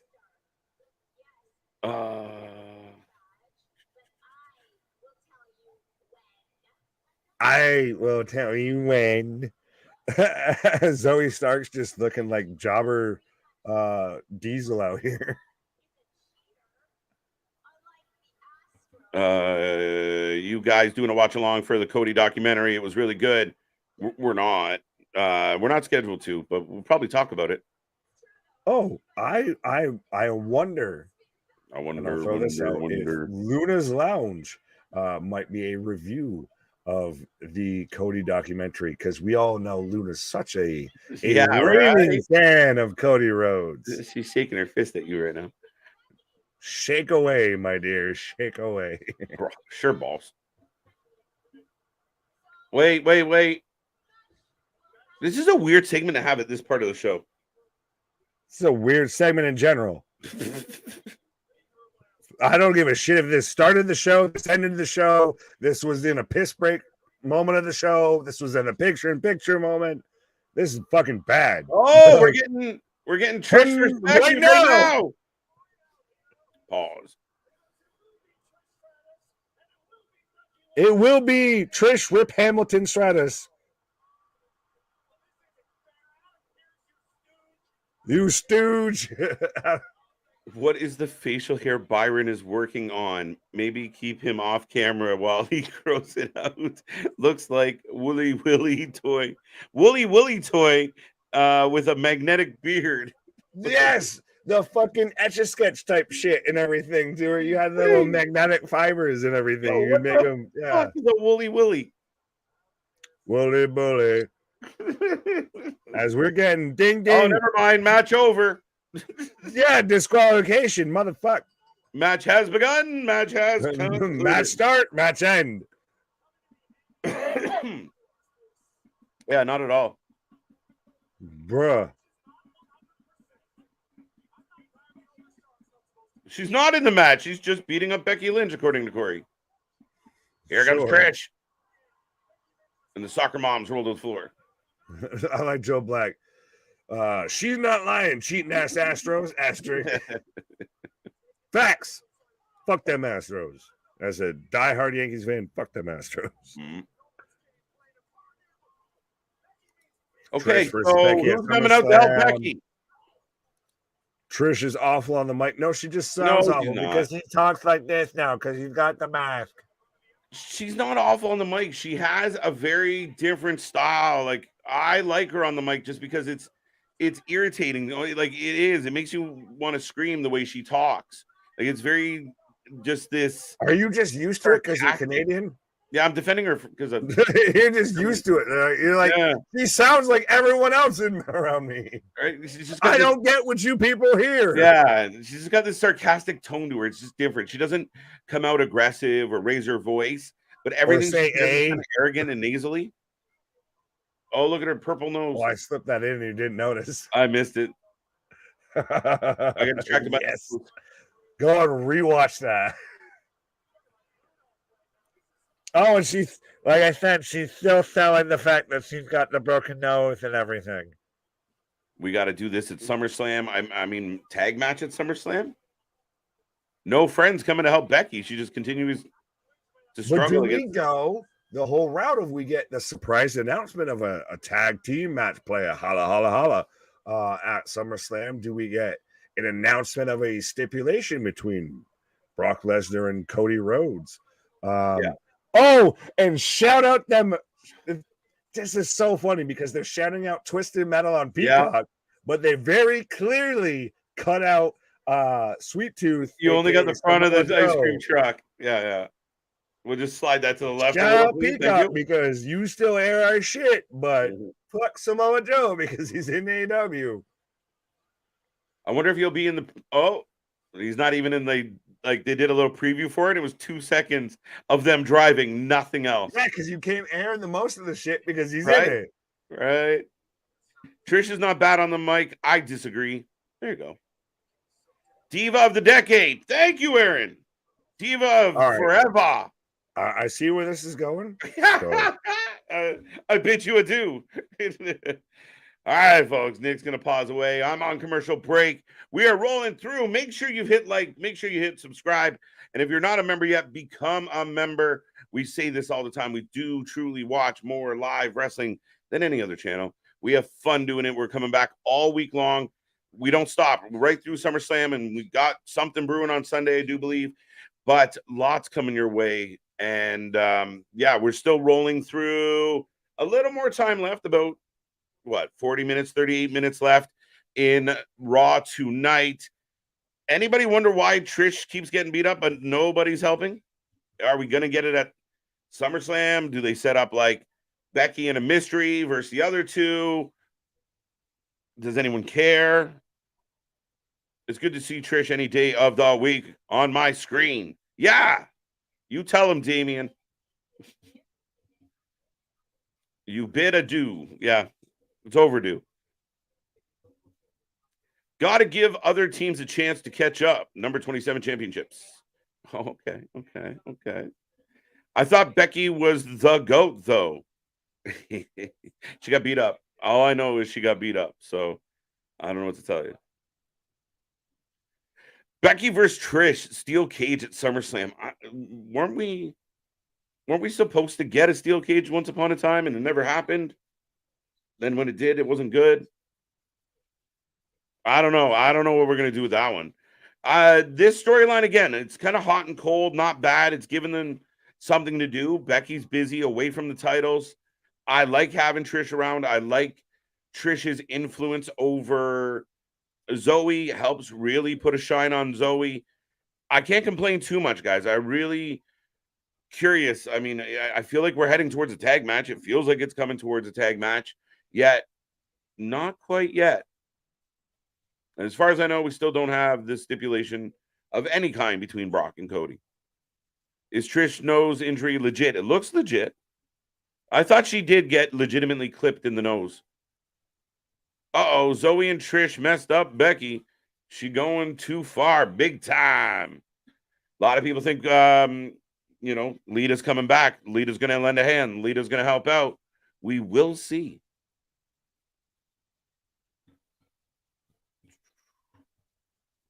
I still don't understand why Samoa Joe didn't do the voice for Sweet Tooth. Beyond crazy. I have no idea, Vance. That's actually very interesting. But I am looking forward to watching it. They just he couldn't hit the register they were looking for. It's rigged. Heater preach, brother. There you go. Becky is a ram. Now I'm getting a commercial for Cody Rhodes. Nick, can you confirm if Becky's... he did duck out at the right time. Poking the bear. Does Lita come back at SummerSlam? It's possible. I did kind of put a reach out there of it'd be kind of cool if it was Mickie James instead of Lita. It would freshen it up. We've seen Lita before, and I'm a huge fan of Mickie James. And I think one of the underrated kind of rivalries that we've gotten in wrestling was Mickie and Trish. It was outstanding. The story, the build, the matches, they were good. So yeah, let's go Mickie. I feel like Lita, been there, done that. Pause. SummerSlam, Gonzalez returns, faces Rhea Ripley at SummerSlam. I think the injury keeps her out of SummerSlam, Ronnie. I think Rhea will be tied up in whatever's going on with the bloodline. But I think her return either shortly after SummerSlam or a week after SummerSlam, it's coming, right? They've set that up now. So we'll see how long it takes Raquel to recover. But now we're getting a replay coming out of commercial of what just happened between the ladies. I think WWE understand Trish's limitations in the ring, so they were one-on-one match might turn into a tag match with Becky and Lita. Yeah, quite possible. And I mean, Richard, I'd kind of jump on that, but yeah, at this point in her career. But wait, here's Pierce, so here comes.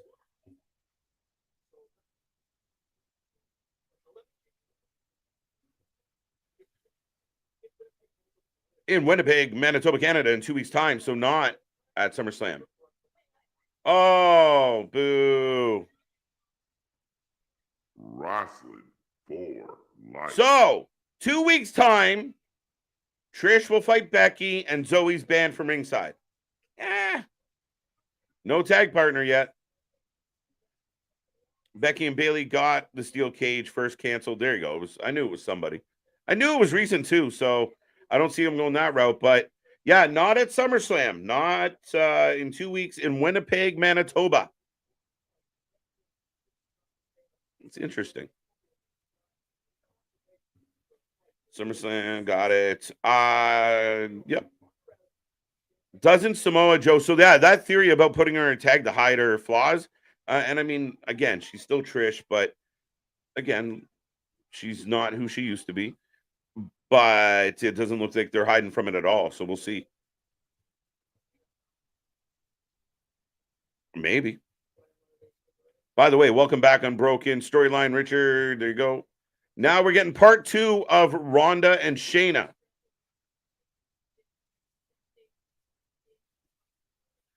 Being friends with Ronda Rousey is accepting being in a toxic relationship. Becky and Bayley in the steel cage. First was, second was decent. And I feel like the second one, because of the disappointment of the first one, just kind of went in with a bad vibe. It was okay. Becky needs a tag team partner. Apparently not. She might get help, though. KJ, are you doing split screen Saturday, SummerSlam and Collision? You know it, Victor. We can't just do one show if there's multiple on. Last week, we ended up on Saturday kind of venturing into UFC for a bit. By the way, what a knockout by Gaethje. I said to Nick, did we leave early? But at the end of the day, yeah, we will watch both shows. We'll have 2 screens, 2 hosts, 1 stream, and it's going to be fun. Collision setting up to be a good one. Ricky Starks and Punk. So, yeah, tune in, folks. Don't miss out. I say it, we cover more wrestling than anybody else. Mandy Rose over Trish, period. Ouch, Curtis. They're not even in the same league. Ronda's crying. I'm crying too, but it's just my eyes trying to stay open where she's on screen. I thought it was storyline. There you go. Apparently not. We are back from commercial break. Yes, we are. Becky is built Ram tough. Oh, there you go. It's not official. Plus, I keep hearing a tag match where Becky gets a partner and no stipulation for Brock versus Cody. Is Rhea versus Raquel happening? See what I mean? I don't know the see what you mean part, but yes, we don't know about the tag partner thing. It doesn't look like that's happening. No stipulation for Brock Cody at all, which again, I never really trusted the source on that one. Rhea Ripley and Raquel will happen, but again, not at SummerSlam apparently. So now Shayna's crying. If you cry and I'm going to cry, then we're all going to cry. Oh, there you go. Although I like longer feuds, it hurts the interest when the feuds don't have much substance, like, oh, you betrayed me, which is Brock and Cody and Trish and Becky. Yes and no. I think at the end of the day, if the way you tell the story is compelling, you get there. I think for me, yeah, there was really no good explanation for Cody and Brock, but I've enjoyed what they did. When Brock initially destroyed Cody, put him through the table, and was screaming in his face at times, and the back and forth between them, I'm okay because the story put me past the beginning. Like, I don't give a shit how we got here, but we're here. I'm okay with it. Trish and Becky might have stayed a little more flat where it becomes more more apparent where you're like, all right, I need a little more substance from this. So I agree, but kind of disagree at parts. Trish, Zoe, Becky, and Prez. Okay, Ronnie. Shayna, very emotional. Do you want to know what the worst part is?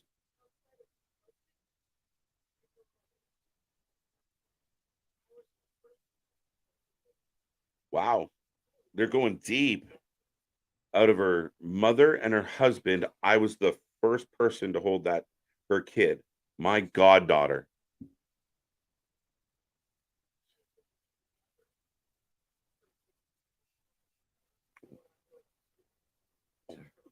Wow. But that child's never going to forgive me for what I'm about to do to her daughter or to her mother.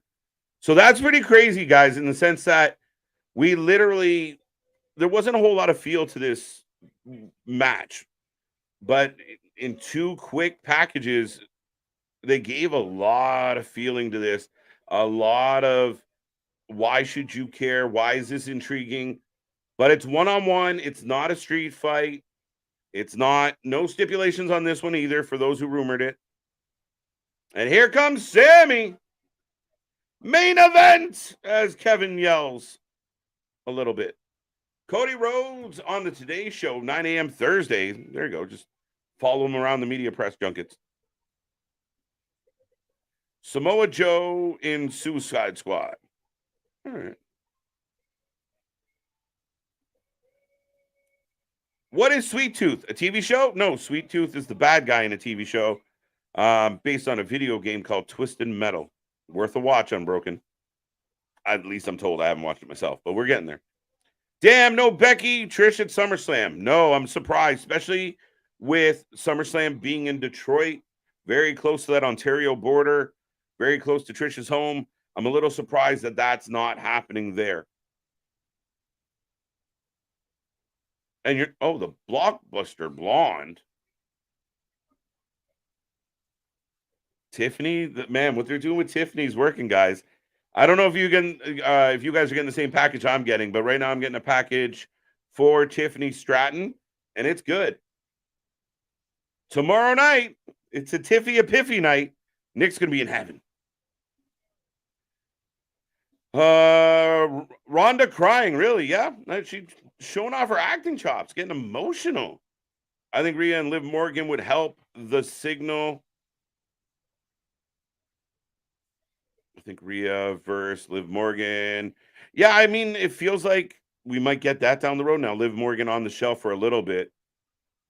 I am the White Rabbit. Ronnie, are you under the ring? Bro, the Shayna versus Ronda video packages are so badass. Real feeling it. I like it. I mean, I got to give credit where credit's due. Credit where credit is due. I wasn't that invested in like, all right, they broke up. I hope Shayna beats her. We know Ronda's probably tipping out the door. So, yeah, I think that's great. But, just tonight, you're watching this and you're going, okay. 2 women going to go hard. And we'll see how I think the match might surprise us. Becky versus Trish is 2 weeks on Monday Night Raw. Yes, Dale. In Winnipeg, Manitoba. So, yeah, not at SummerSlam, on a Raw 2 weeks from now. Interesting. Seth should be pinned today. Interesting, Aaron. Yeah, I will take predictions on this match. It'd be very interesting if Seth took the pin. I don't know. I don't know if I see it. I kind of think Seth and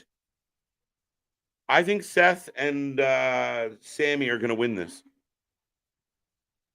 Especially coming from a UFC fan perspective. Yep, absolutely.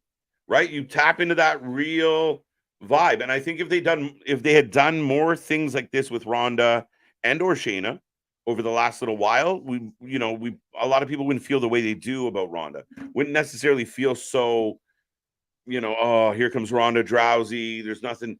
If they give her more shit like this, people might have been more inclined to pay attention. Seth Rollins wants to work with his wife, Becky Lynch, again in WWE. Or his wife in WWE. I added the again. I guess so. If they can work it out, if they can figure out an angle. I mean, I'm interested, intrigued. Both great workers, both talented professional wrestlers, both in a relationship. So, yeah, go for it. Deep stuff, man. MMA mock is confirmed. Match, no. Ronda versus Shayna in a UFC rules breaking news. All right, that's 2 reports. I did not see that. It's MMA rules. There you go. It did not. I did not notice that on the graphic. Seth Rollins, Sami Zayn. All right, that's your pick for the win. Like I said, folks, get those predictions in. If it's done under MMA rules, could get an MMA ref. Yeah, let's go. Where's Herb Dean? Let's get Herbie in here. I'm siding with Shayna and her story. Yeah, I like Shayna's story. It's believable. You understand why she feels the way she does. And I think the vast majority of people, and we heard the crowd when she turned, we heard the crowd the week later. People are behind Shayna. They want Shayna to beat Ronda. We all assume it's happening. MMA rules, LOL, toodles. Is this monster eyeliner thing a trend? Apparently, for certain people, especially in wrestling. I don't understand where it comes from. Nick refers to it as hot topic, so I'll take his word for it. Get a few guys to... I don't know about that. Paper champion. I don't know, Ronnie. I don't know. Starting to change my mind on that. I was with you, but I'm dwindling. Definitely worth the watch. I watched about 4 episodes last night. It's goated. There you go, Aaron. Big thumbs up. Worth the watch. Go check out Twisted Metal. I just remember the game was kick-ass. As long as it's not terrible MMA ref like Mike Miziata. More graphics, so we're just kind of dragging our feet, trying to effectively kill 25 minutes. I guess Becky and Trish got scrapped from the card. SummerSlam does have a lot of matches already. Maybe also give Trish more time for her nose to heal. Very true. I don't know if it was ever actually going to be on the card. It felt like it was going to be. It's been building towards it. The nose could be a reason. I don't know. Maybe that seems more viable than anything else. So now we're just running through the SummerSlam card right now, folks. Do stay tuned. Our predictions will be out this week. And like Victor said, we will be live for both Collision and SummerSlam at the same time on Saturday. I don't have cable or TV. I'm broken. That's why you got me and the channel. Well, as far as Twisted Metal goes, maybe we'll do a watch along to help you out. I also don't. The last person I would want to fight is the Godfather, mother to my children. It's deep. It is. I mean, it got personal, and that's what we like. I think that's what's going to be good about when, Adam Cole and MJF break up, because it got personal, got emotional. There's a connection. You're enjoying it. We're all having a good time. And then when somebody pulls the plug on that good time, it's going to work. I think the more personal you get, the more authentic you get, the better the buy-in, the better the give a shit about the match. And like I said, that match went from for me to okay, let's see. I pay a little money for it. Sammy's still in the ring, waving his hands. Like, is the promo done yet? And here comes Seth. Dirty Dom takes the pin tonight. Interesting. KJ, is there a match on the SummerSlam pre-show since it comes on at 7? No, not to my knowledge. And generally, the WWE pay-per-views will run that 1 hour, and it's 1 hour of talking. It's basically an episode of The Bump. It's Rodney Piper's official birthday. I'm surprised Ronda did not mention it. Yeah, I guess not. But yeah, I mean, to the legend Roddy Piper, hats off. One of my all-time faves. Seth time. The sing-along has begun, folks. Champions should never get pinned against them. A pin against them.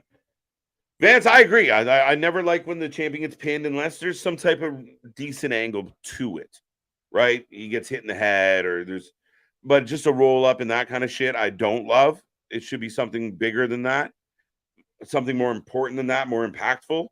But In the perfect world, the champion rarely, if ever, gets pinned, right?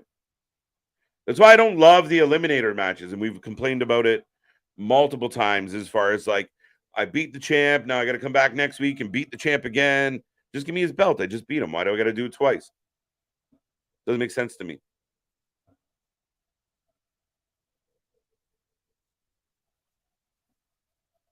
Look at Sami Zayn's face. Guy makes me laugh, all wide-eyed like an owl. And he's just soaking in the woes. It's a free app. You don't need TV or cable. There you go. Aaron, help. Be a friend, help a friend. Here comes the Judgment Day. If no Becky, Trish, or Rhea Raquel, then SummerSlam only has 2 women's matches out of 8 or 9. I'm okay with that. In all due respect, and I mean, it's not a default of anything else, but I'd rather have 8 or 9 matches with 2 women's matches than have 4 women's matches and have 12, like 11, 10 or 11 matches total. You see what I mean? I'm okay with that. And again, based on what everything is in a fair and just world, maybe we get them in there, but the 2 women's matches are perfectly fine, and they're marquee matches. Seth, Becky versus Rhea and Dirty Dom. I don't love it, but interesting. Oh, Seth and Sami with the jump start. Which one? And if you haven't got your predictions in, folks, get them in, get them in, get them in. Seth and Sami for the win. We want Shamrock. There you go. Yeah. Get Shamrock in here. I like it. I disagree. Tiffany Stratton is not a paper champion. Reginald, I disagree. Yeah. No, listen, I felt that way in the beginning, like she was just kind of fluff. But I have to give her credit, and I think this weekend's match wasn't a great example, and it doesn't defend the argument very well. But everybody's fighting, by the way. Rollins with a tope. But at the end of the day, I think Tiffany's got a lot of talent when she's in there with somebody that can lead and kind of carry the match well, then it helps. It just showed the greenness of both athletes. It didn't help, but I think she's more than a paper champ. Seth just chased Finn Balor all the way up the ramp and gone. So now we're down to 2-on-2. Lots of fighting. Match has not begun yet, and I have a feeling we're getting a commercial. Ding. Hey, Curtis, what commercial break is this one? Damian should cash in on IC champion and win it. Finn should win the World Heavyweight Championship, Dominic NXT Championship, and North American Champion. Win them all. Take them all. Screw it. Take it all. Find another lady. Team up with Ripley. They can win the tag belts. Do it. Take them all. No, I still want to see, like, I almost think I've sold myself on the idea that either Finn wins or is about to win and Damian steals it.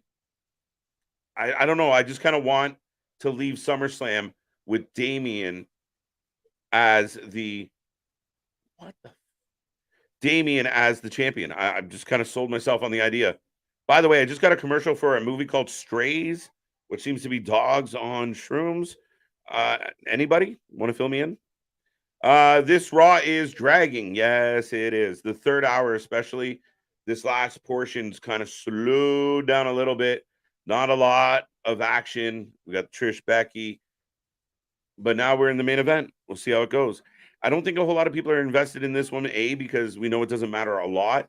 And B, I feel like we've had some combination of this in some way, shape, or form over the last little bit. So, yeah, dragging a little bit. Agree. So, yeah, collective kind of feeling like this last little bit not going so well. This will be not getting a good rating from me. I felt your finger wagging as you said that. If no Becky Trish, I got that one. I'm not getting that. No memory, but see if I can find it. Okay. Time to sing. Happy birthday. Nah. SummerSlam has no tag titles either. That could be because of the KO situation. I don't know if that's true or not, but I felt like they were leaning towards Damian and Dom versus KO and Sammy at SummerSlam. But here we are. I can't wait for SummerSlam. Man, I'm looking forward to it, folks. And I know we are on a commercial break, so I'll say it for the millionth time. We are going to be here live for SummerSlam. We will have a doubleheader on Friday, the Go Home SmackDown plus Rampage. Then we got a doubleheader on Saturday. And who knows what else we will be watching. Plus, there's content coming on Sunday. I just did another interview with another up-and-coming star, a man by the name of the Bulldog, Ray Pittman. So he will be we will be putting that up as well. More coming from Luna. Lots coming your way, guys. So make sure, just be a friend, tell a friend, help us continue to climb. And as we said earlier, we did eclipse 500,000 views on the channel, and we're blown away. It's crazy to us that we have 100 views, never mind 500,000 views. So we keep knocking down milestones. We feel pretty good about it, and we appreciate everybody for even spending a minute with us. As we return to the match, it was perfect timing. So we got Seth and Dom starting this off, and Dom laying the boots to Seth as they roll back in the ring. Dirty Dom. Dirty Dom. We had one for NXT last night. What did we have last night? Pictures in the sing-along. Wow. Rhea looks jacked. She is. It's a rated R comedy movie. It would seem so, Ronan. I'm getting that vibe. Getting like Sausage Party vibe. Pause. We need to do the trial of Vince McMahon. Victor, we're working on it. We're working on it. I promise. I promise. Just we got to get shit organized for sure. But we owe you guys an episode, and then we got a bunch more coming your way. So we got to put Cody on trial. We got to put Tony Khan on trial. We got a lot to put on trial. And by the way, if you're watching right now, and you can go to either Twitter, Instagram, comment on our streams, let us know topics that you would like to see go to trial as well. And the days of the show, you can be a witness by being in the super chats, or you can also be a part of the jury. We'll figure out who's guilty, who's innocent. I know Nick's eager to get in there and argue his case, and we're working on it. It's coming. We got lots. Yeah, I'm with you, Vance. Unexpected. And when you're floating on 3 hours plus on YouTube and feeling pretty good about it, you get a little confused when you see claymation hand puppets. Tag into Rollins as they isolate Priest. Night, Ronnie. 3-on-2. KJ Rhea still there. Yes, very much so. Still will be a factor, guys. Seth will walk out on Sammy. No. I don't see that happening. Seth and Sammy for the win. U.S. Ramen title at SummerSlam. I don't know what you're saying. Going with a heel win tonight. All right. Going against me. And no belt Balor. I got JD for the win. All right, Dale. All right.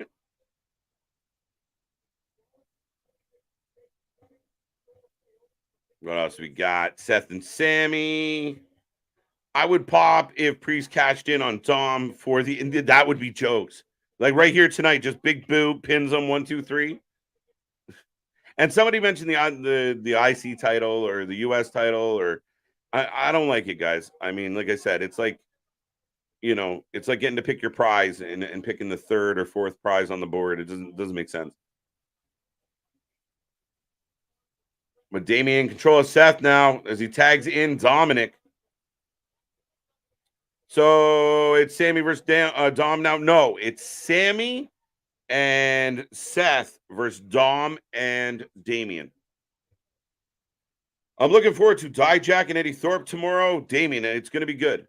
I'm looking forward to that match. We'll get lots of Nick, in Dijak mode. So tune in tomorrow. It's going to be a fun one. Got it. Yep. Will Ferrell and Jamie Foxx are in Stray Dogs movie. There you go. Interesting. Told you Seth would leave. He's still here. He came back. Finn came back, though. KJ, I heard Randy will make a return in a segment involving LA Knight at SummerSlam, but I don't know how I feel about it. Should wait and see how the chemistry will be in a feud if that happens. Ooh, LA Knight. See, for me, a returning Randy's going to have a little bit of swagger, a little bit of attitude. He's going to be taking people out. I'm worried. I mean, could Randy make a return and LA somehow overcome Randy? Could happen. I don't know. I mean, we need a clear path. Now, that would be a huge rivalry and step up for LA Knight if he could pull it off. But he's just kind of got everybody into this babyface mode. I'm worried that Randy's going to be too much of a babyface when he comes out. But, I mean, if he hit an RKO on LA Knight out of nowhere, I still think people are going to pop because he's back. Don't push me because I'm close to the... What a weird movie. I didn't write it. Is it a horror movie? No, it's... Yeah, I don't know what... I'm pretty sure it's a comedy about dogs who eat shrooms. I need a little room to breathe. There you go. Thank you, money. There you go. Never heard of it, but dogs on shrooms makes perfect sense. It does. Expand your mind, man. Got it. Is Wrestling Revolver show the same day as SummerSlam, KJ and Nick? I can't say for certain. I think there is one coming up. I do know there's also a GCW one from Detroit, but we'll see. Only so many screens, only so many minutes, but we'll keep you posted, Damien. Whatever happened to Dave Mastiff from WWE UK? My dream was him and Otis at Mania. Where did I see him? I don't know where he is right now, but I feel like he's out there wrestling somewhere. Pretty sure he is. I could be wrong. I think dragging out Raquel injury angle is hurting Rhea's reign. Oh, come on, Richard. People already want her title to be vacated because she doesn't help the division. Wait. Who's saying that Rhea doesn't help the division? That is crazy. And Raquel, I mean, hurting Rhea? I don't think so. Rhea, like we said, is one of the most dominant wrestlers, period, male or female. She's been outstanding. She's relevant. When she does have a match, she's dominant. Why? Oh, I don't understand. I really don't understand where we would lose fans on this one. I don't get it. I really don't understand the critique of that. Okay. Watch LA Knight not win the Battle Royal. Hey, he might not. That would be the craziest shit. He goes out like first or second. Right, comes in. LA, whoop, gone. It's great. Here we go again. And this match continues. I'm sorry, but this Raw sucked ass. 4-10. And mind you, this is a go-home Raw. Like I said, guys, earlier, I feel like the mystique of a go-home show isn't quite what it used to be, especially at times where you didn't have as much wrestling. So they kind of, I don't know, they always seemed like there was a peak heading into the pay-per-view. This will have a little bit of story to it, but yeah, very flat night. Let's just get in, get out, stay safe, and get ready for Saturday. So I will admit this third hour's drag. This main event's been dragging. You keep sticking fucking commercials everywhere, and it's killing it. So yeah, very slow end to the night. Yeah, I feel like I saw him somewhere recently on Broken, advertised at least. Sammy over the top on Damien.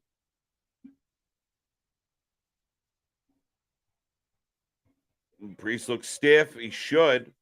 Pause. I regret asking. I don't want to Google it after. Wait, what am I missing now?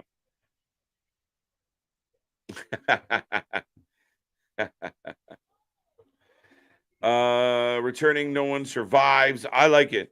Randy just come back and just RKO everybody for the sake of it. RK Cole, RK Byron, Pierce, hit everybody. Maybe LA Knight wins the Battle Royal and then Randy RKOs him while celebrating. Possible. I don't think Randy's going anywhere near that Battle Royal. So yeah, after the fact might make sense. But I don't know. I mean, what about the idea that Randy comes back and we find, wow, Sammy laying out Dom. The idea that Randy comes back and gets some closure between him and Riddle.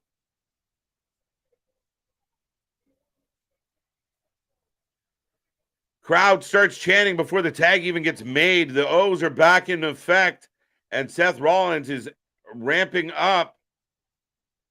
There you go. Tope. And another. Picking the IC title over the WHC is like choosing a radio over a brand new flat screen. Ding.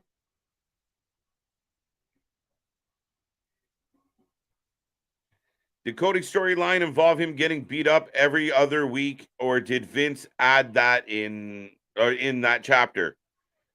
I don't know how to answer that, quite frankly. But at the end of the day, it's part of the story now, and I'm sure it's going exactly the way they expected it to. Seth up to the top, caught by Priest. Seth rolls through, super kick. And another. Not touching that there, Mr. Unbroken. Not going to touch that one either.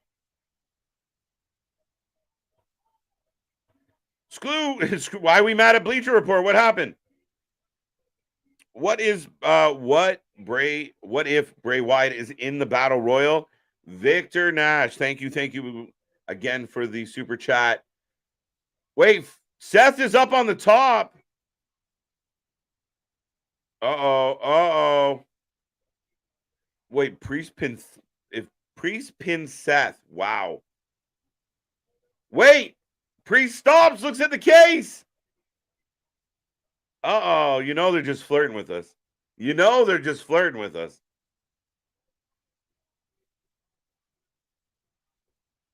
Oh, wait. Finn won't give him the case.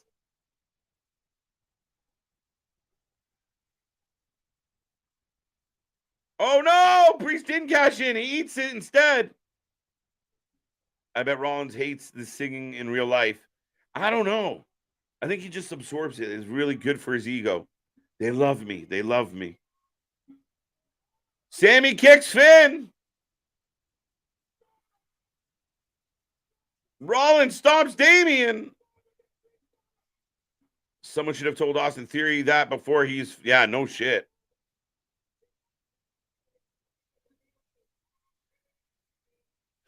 Yeah. Ice cream bars with Cody on them. Let's go. No cash in. I told you, they're just flirting with us.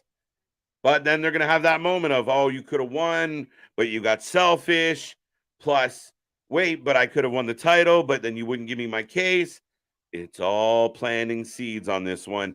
And as much as there wasn't a whole lot to cheer about over the last little while, guys, at least they're planting some seeds for Saturday. Right? Try and give them a little bit of credit. Seth and Sammy won. Yes, they did. Teasing bastards. Yeah, you knew they were going to do it. All right? But there it is. This story of the night. Damian Priest had Seth Rollins dead to rights, and he went for the briefcase instead. Boo.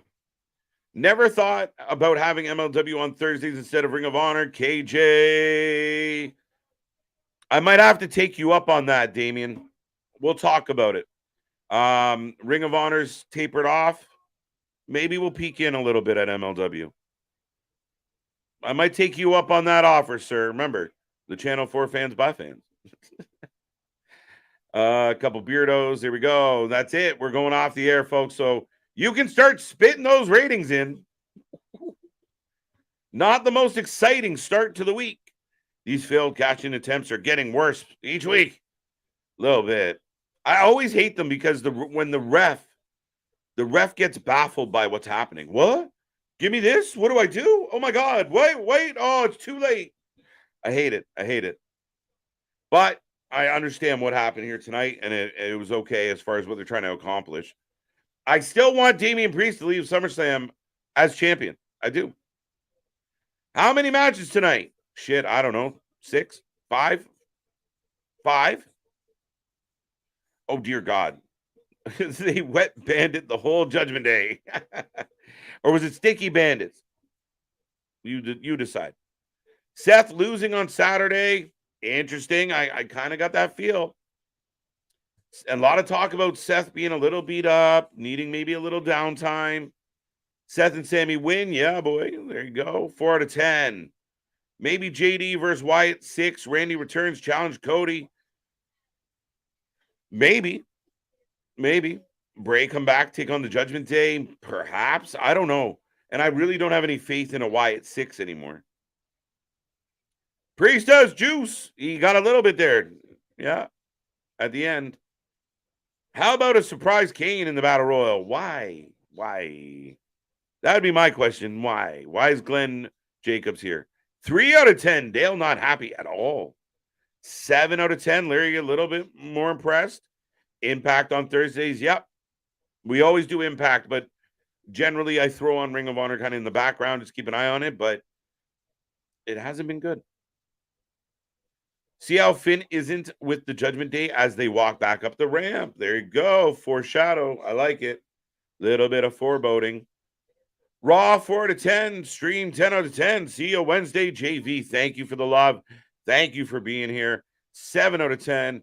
Priest is really dripping in blood. 8 out of 10. 4 out of 10. 6.5 out of 10 from Ronan. Cool beans. Out of 10? Maybe. Damian Priest was really bleeding. Yes, he was. He must have got clipped with something. 5 out of 10. 9.5 out of 10. 10 out of 10. Trish looked great, even with a purple schnozzle. I agree. I concur. Won't give the show a 10 out of 10, though. 4.5 out of 10. There you go.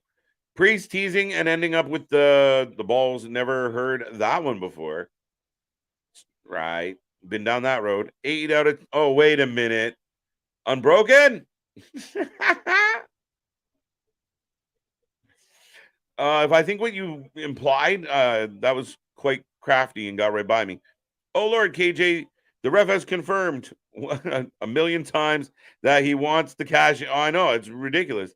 When the cash in actually happens, though, it's like the ref doesn't even need to ask. He just grabs the case. I know. I mean, I just like, take it. Oh, like it's just so dumb. Like, give it to him and then have the hesitation before the ref. You're thinking about it, or you're holding on to it, not sure if you want to give it to him. But when you give it to him and he just looks baffled by the process, it's not the first time we've ever had Money in the Bank. I like the Gable Gunther match a lot. 7 out of 10. What did I like tonight? I thought Gable and Gunther was outstanding match of the night. Thought it was a really good match. I don't mind the angle overall. I know Nick didn't love it, but I thought it was okay. Like, again, because you just built up Shorty G a little bit tonight, which is okay. 4-1 then. There you go. But at the end of the day, the main event was a bit meh. Kind of went, we kind of knew we were going to get some type of resemblance of that. Trish, Becky, meh. Viking Raiders was funny and cute. Yeah, I'm not feeling a whole lot. Damn you, Dale. You reminded me of The Price is Right when he tried to outbid a $1. Asshole. 7 out of 10. Just wish that Ciampa Shinsuke was longer, and it could have been a little bit better because, yeah, it felt short. Felt not a lot happened, but they seem to be building something here. And the Trish and Becky did something else.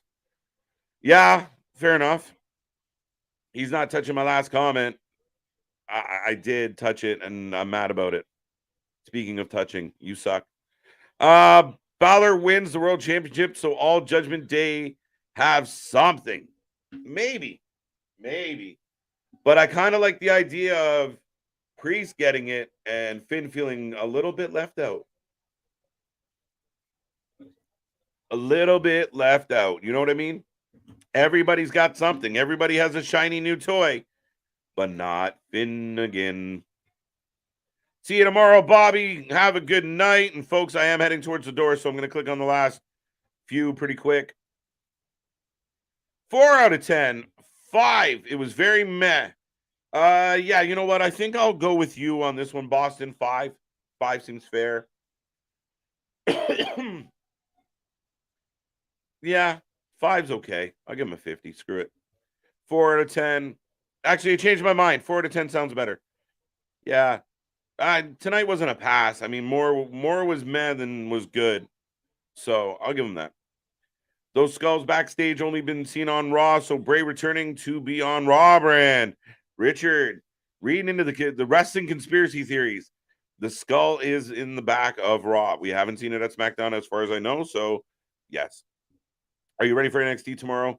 If I keep talking, I will be. I'll just stay here until it comes on. Better than SmackDown. Maybe not. Logan Paul versus Ricochet will live up to the hype. You think? Yes, Mark. I think they are going to be okay. I think the match is going to be good. I think there is a risk, a very inherent risk of some type of botching, but I'm very curious how these two guys will work it out. They're both athletic. Logan Paul is on a mission to do it well. If he's going to do it, he wants to do it proper, and Ricochet deserves a little bit of a rub. So I think this match could surprise a lot of people, and I think we could be talking about it for a few days. There you go. Victor Nashlin. Everyone know where to be tomorrow. As he always says, same bat time, same bat channel. Tomorrow is August 1st, and I pray blessings and prosperity to you all. Victor Nash, I think that's a great way to end all of the shenanigans here tonight. A new month, a new shine, and more wrestling to cover all month long, folks. August is packed. Make sure you click the like.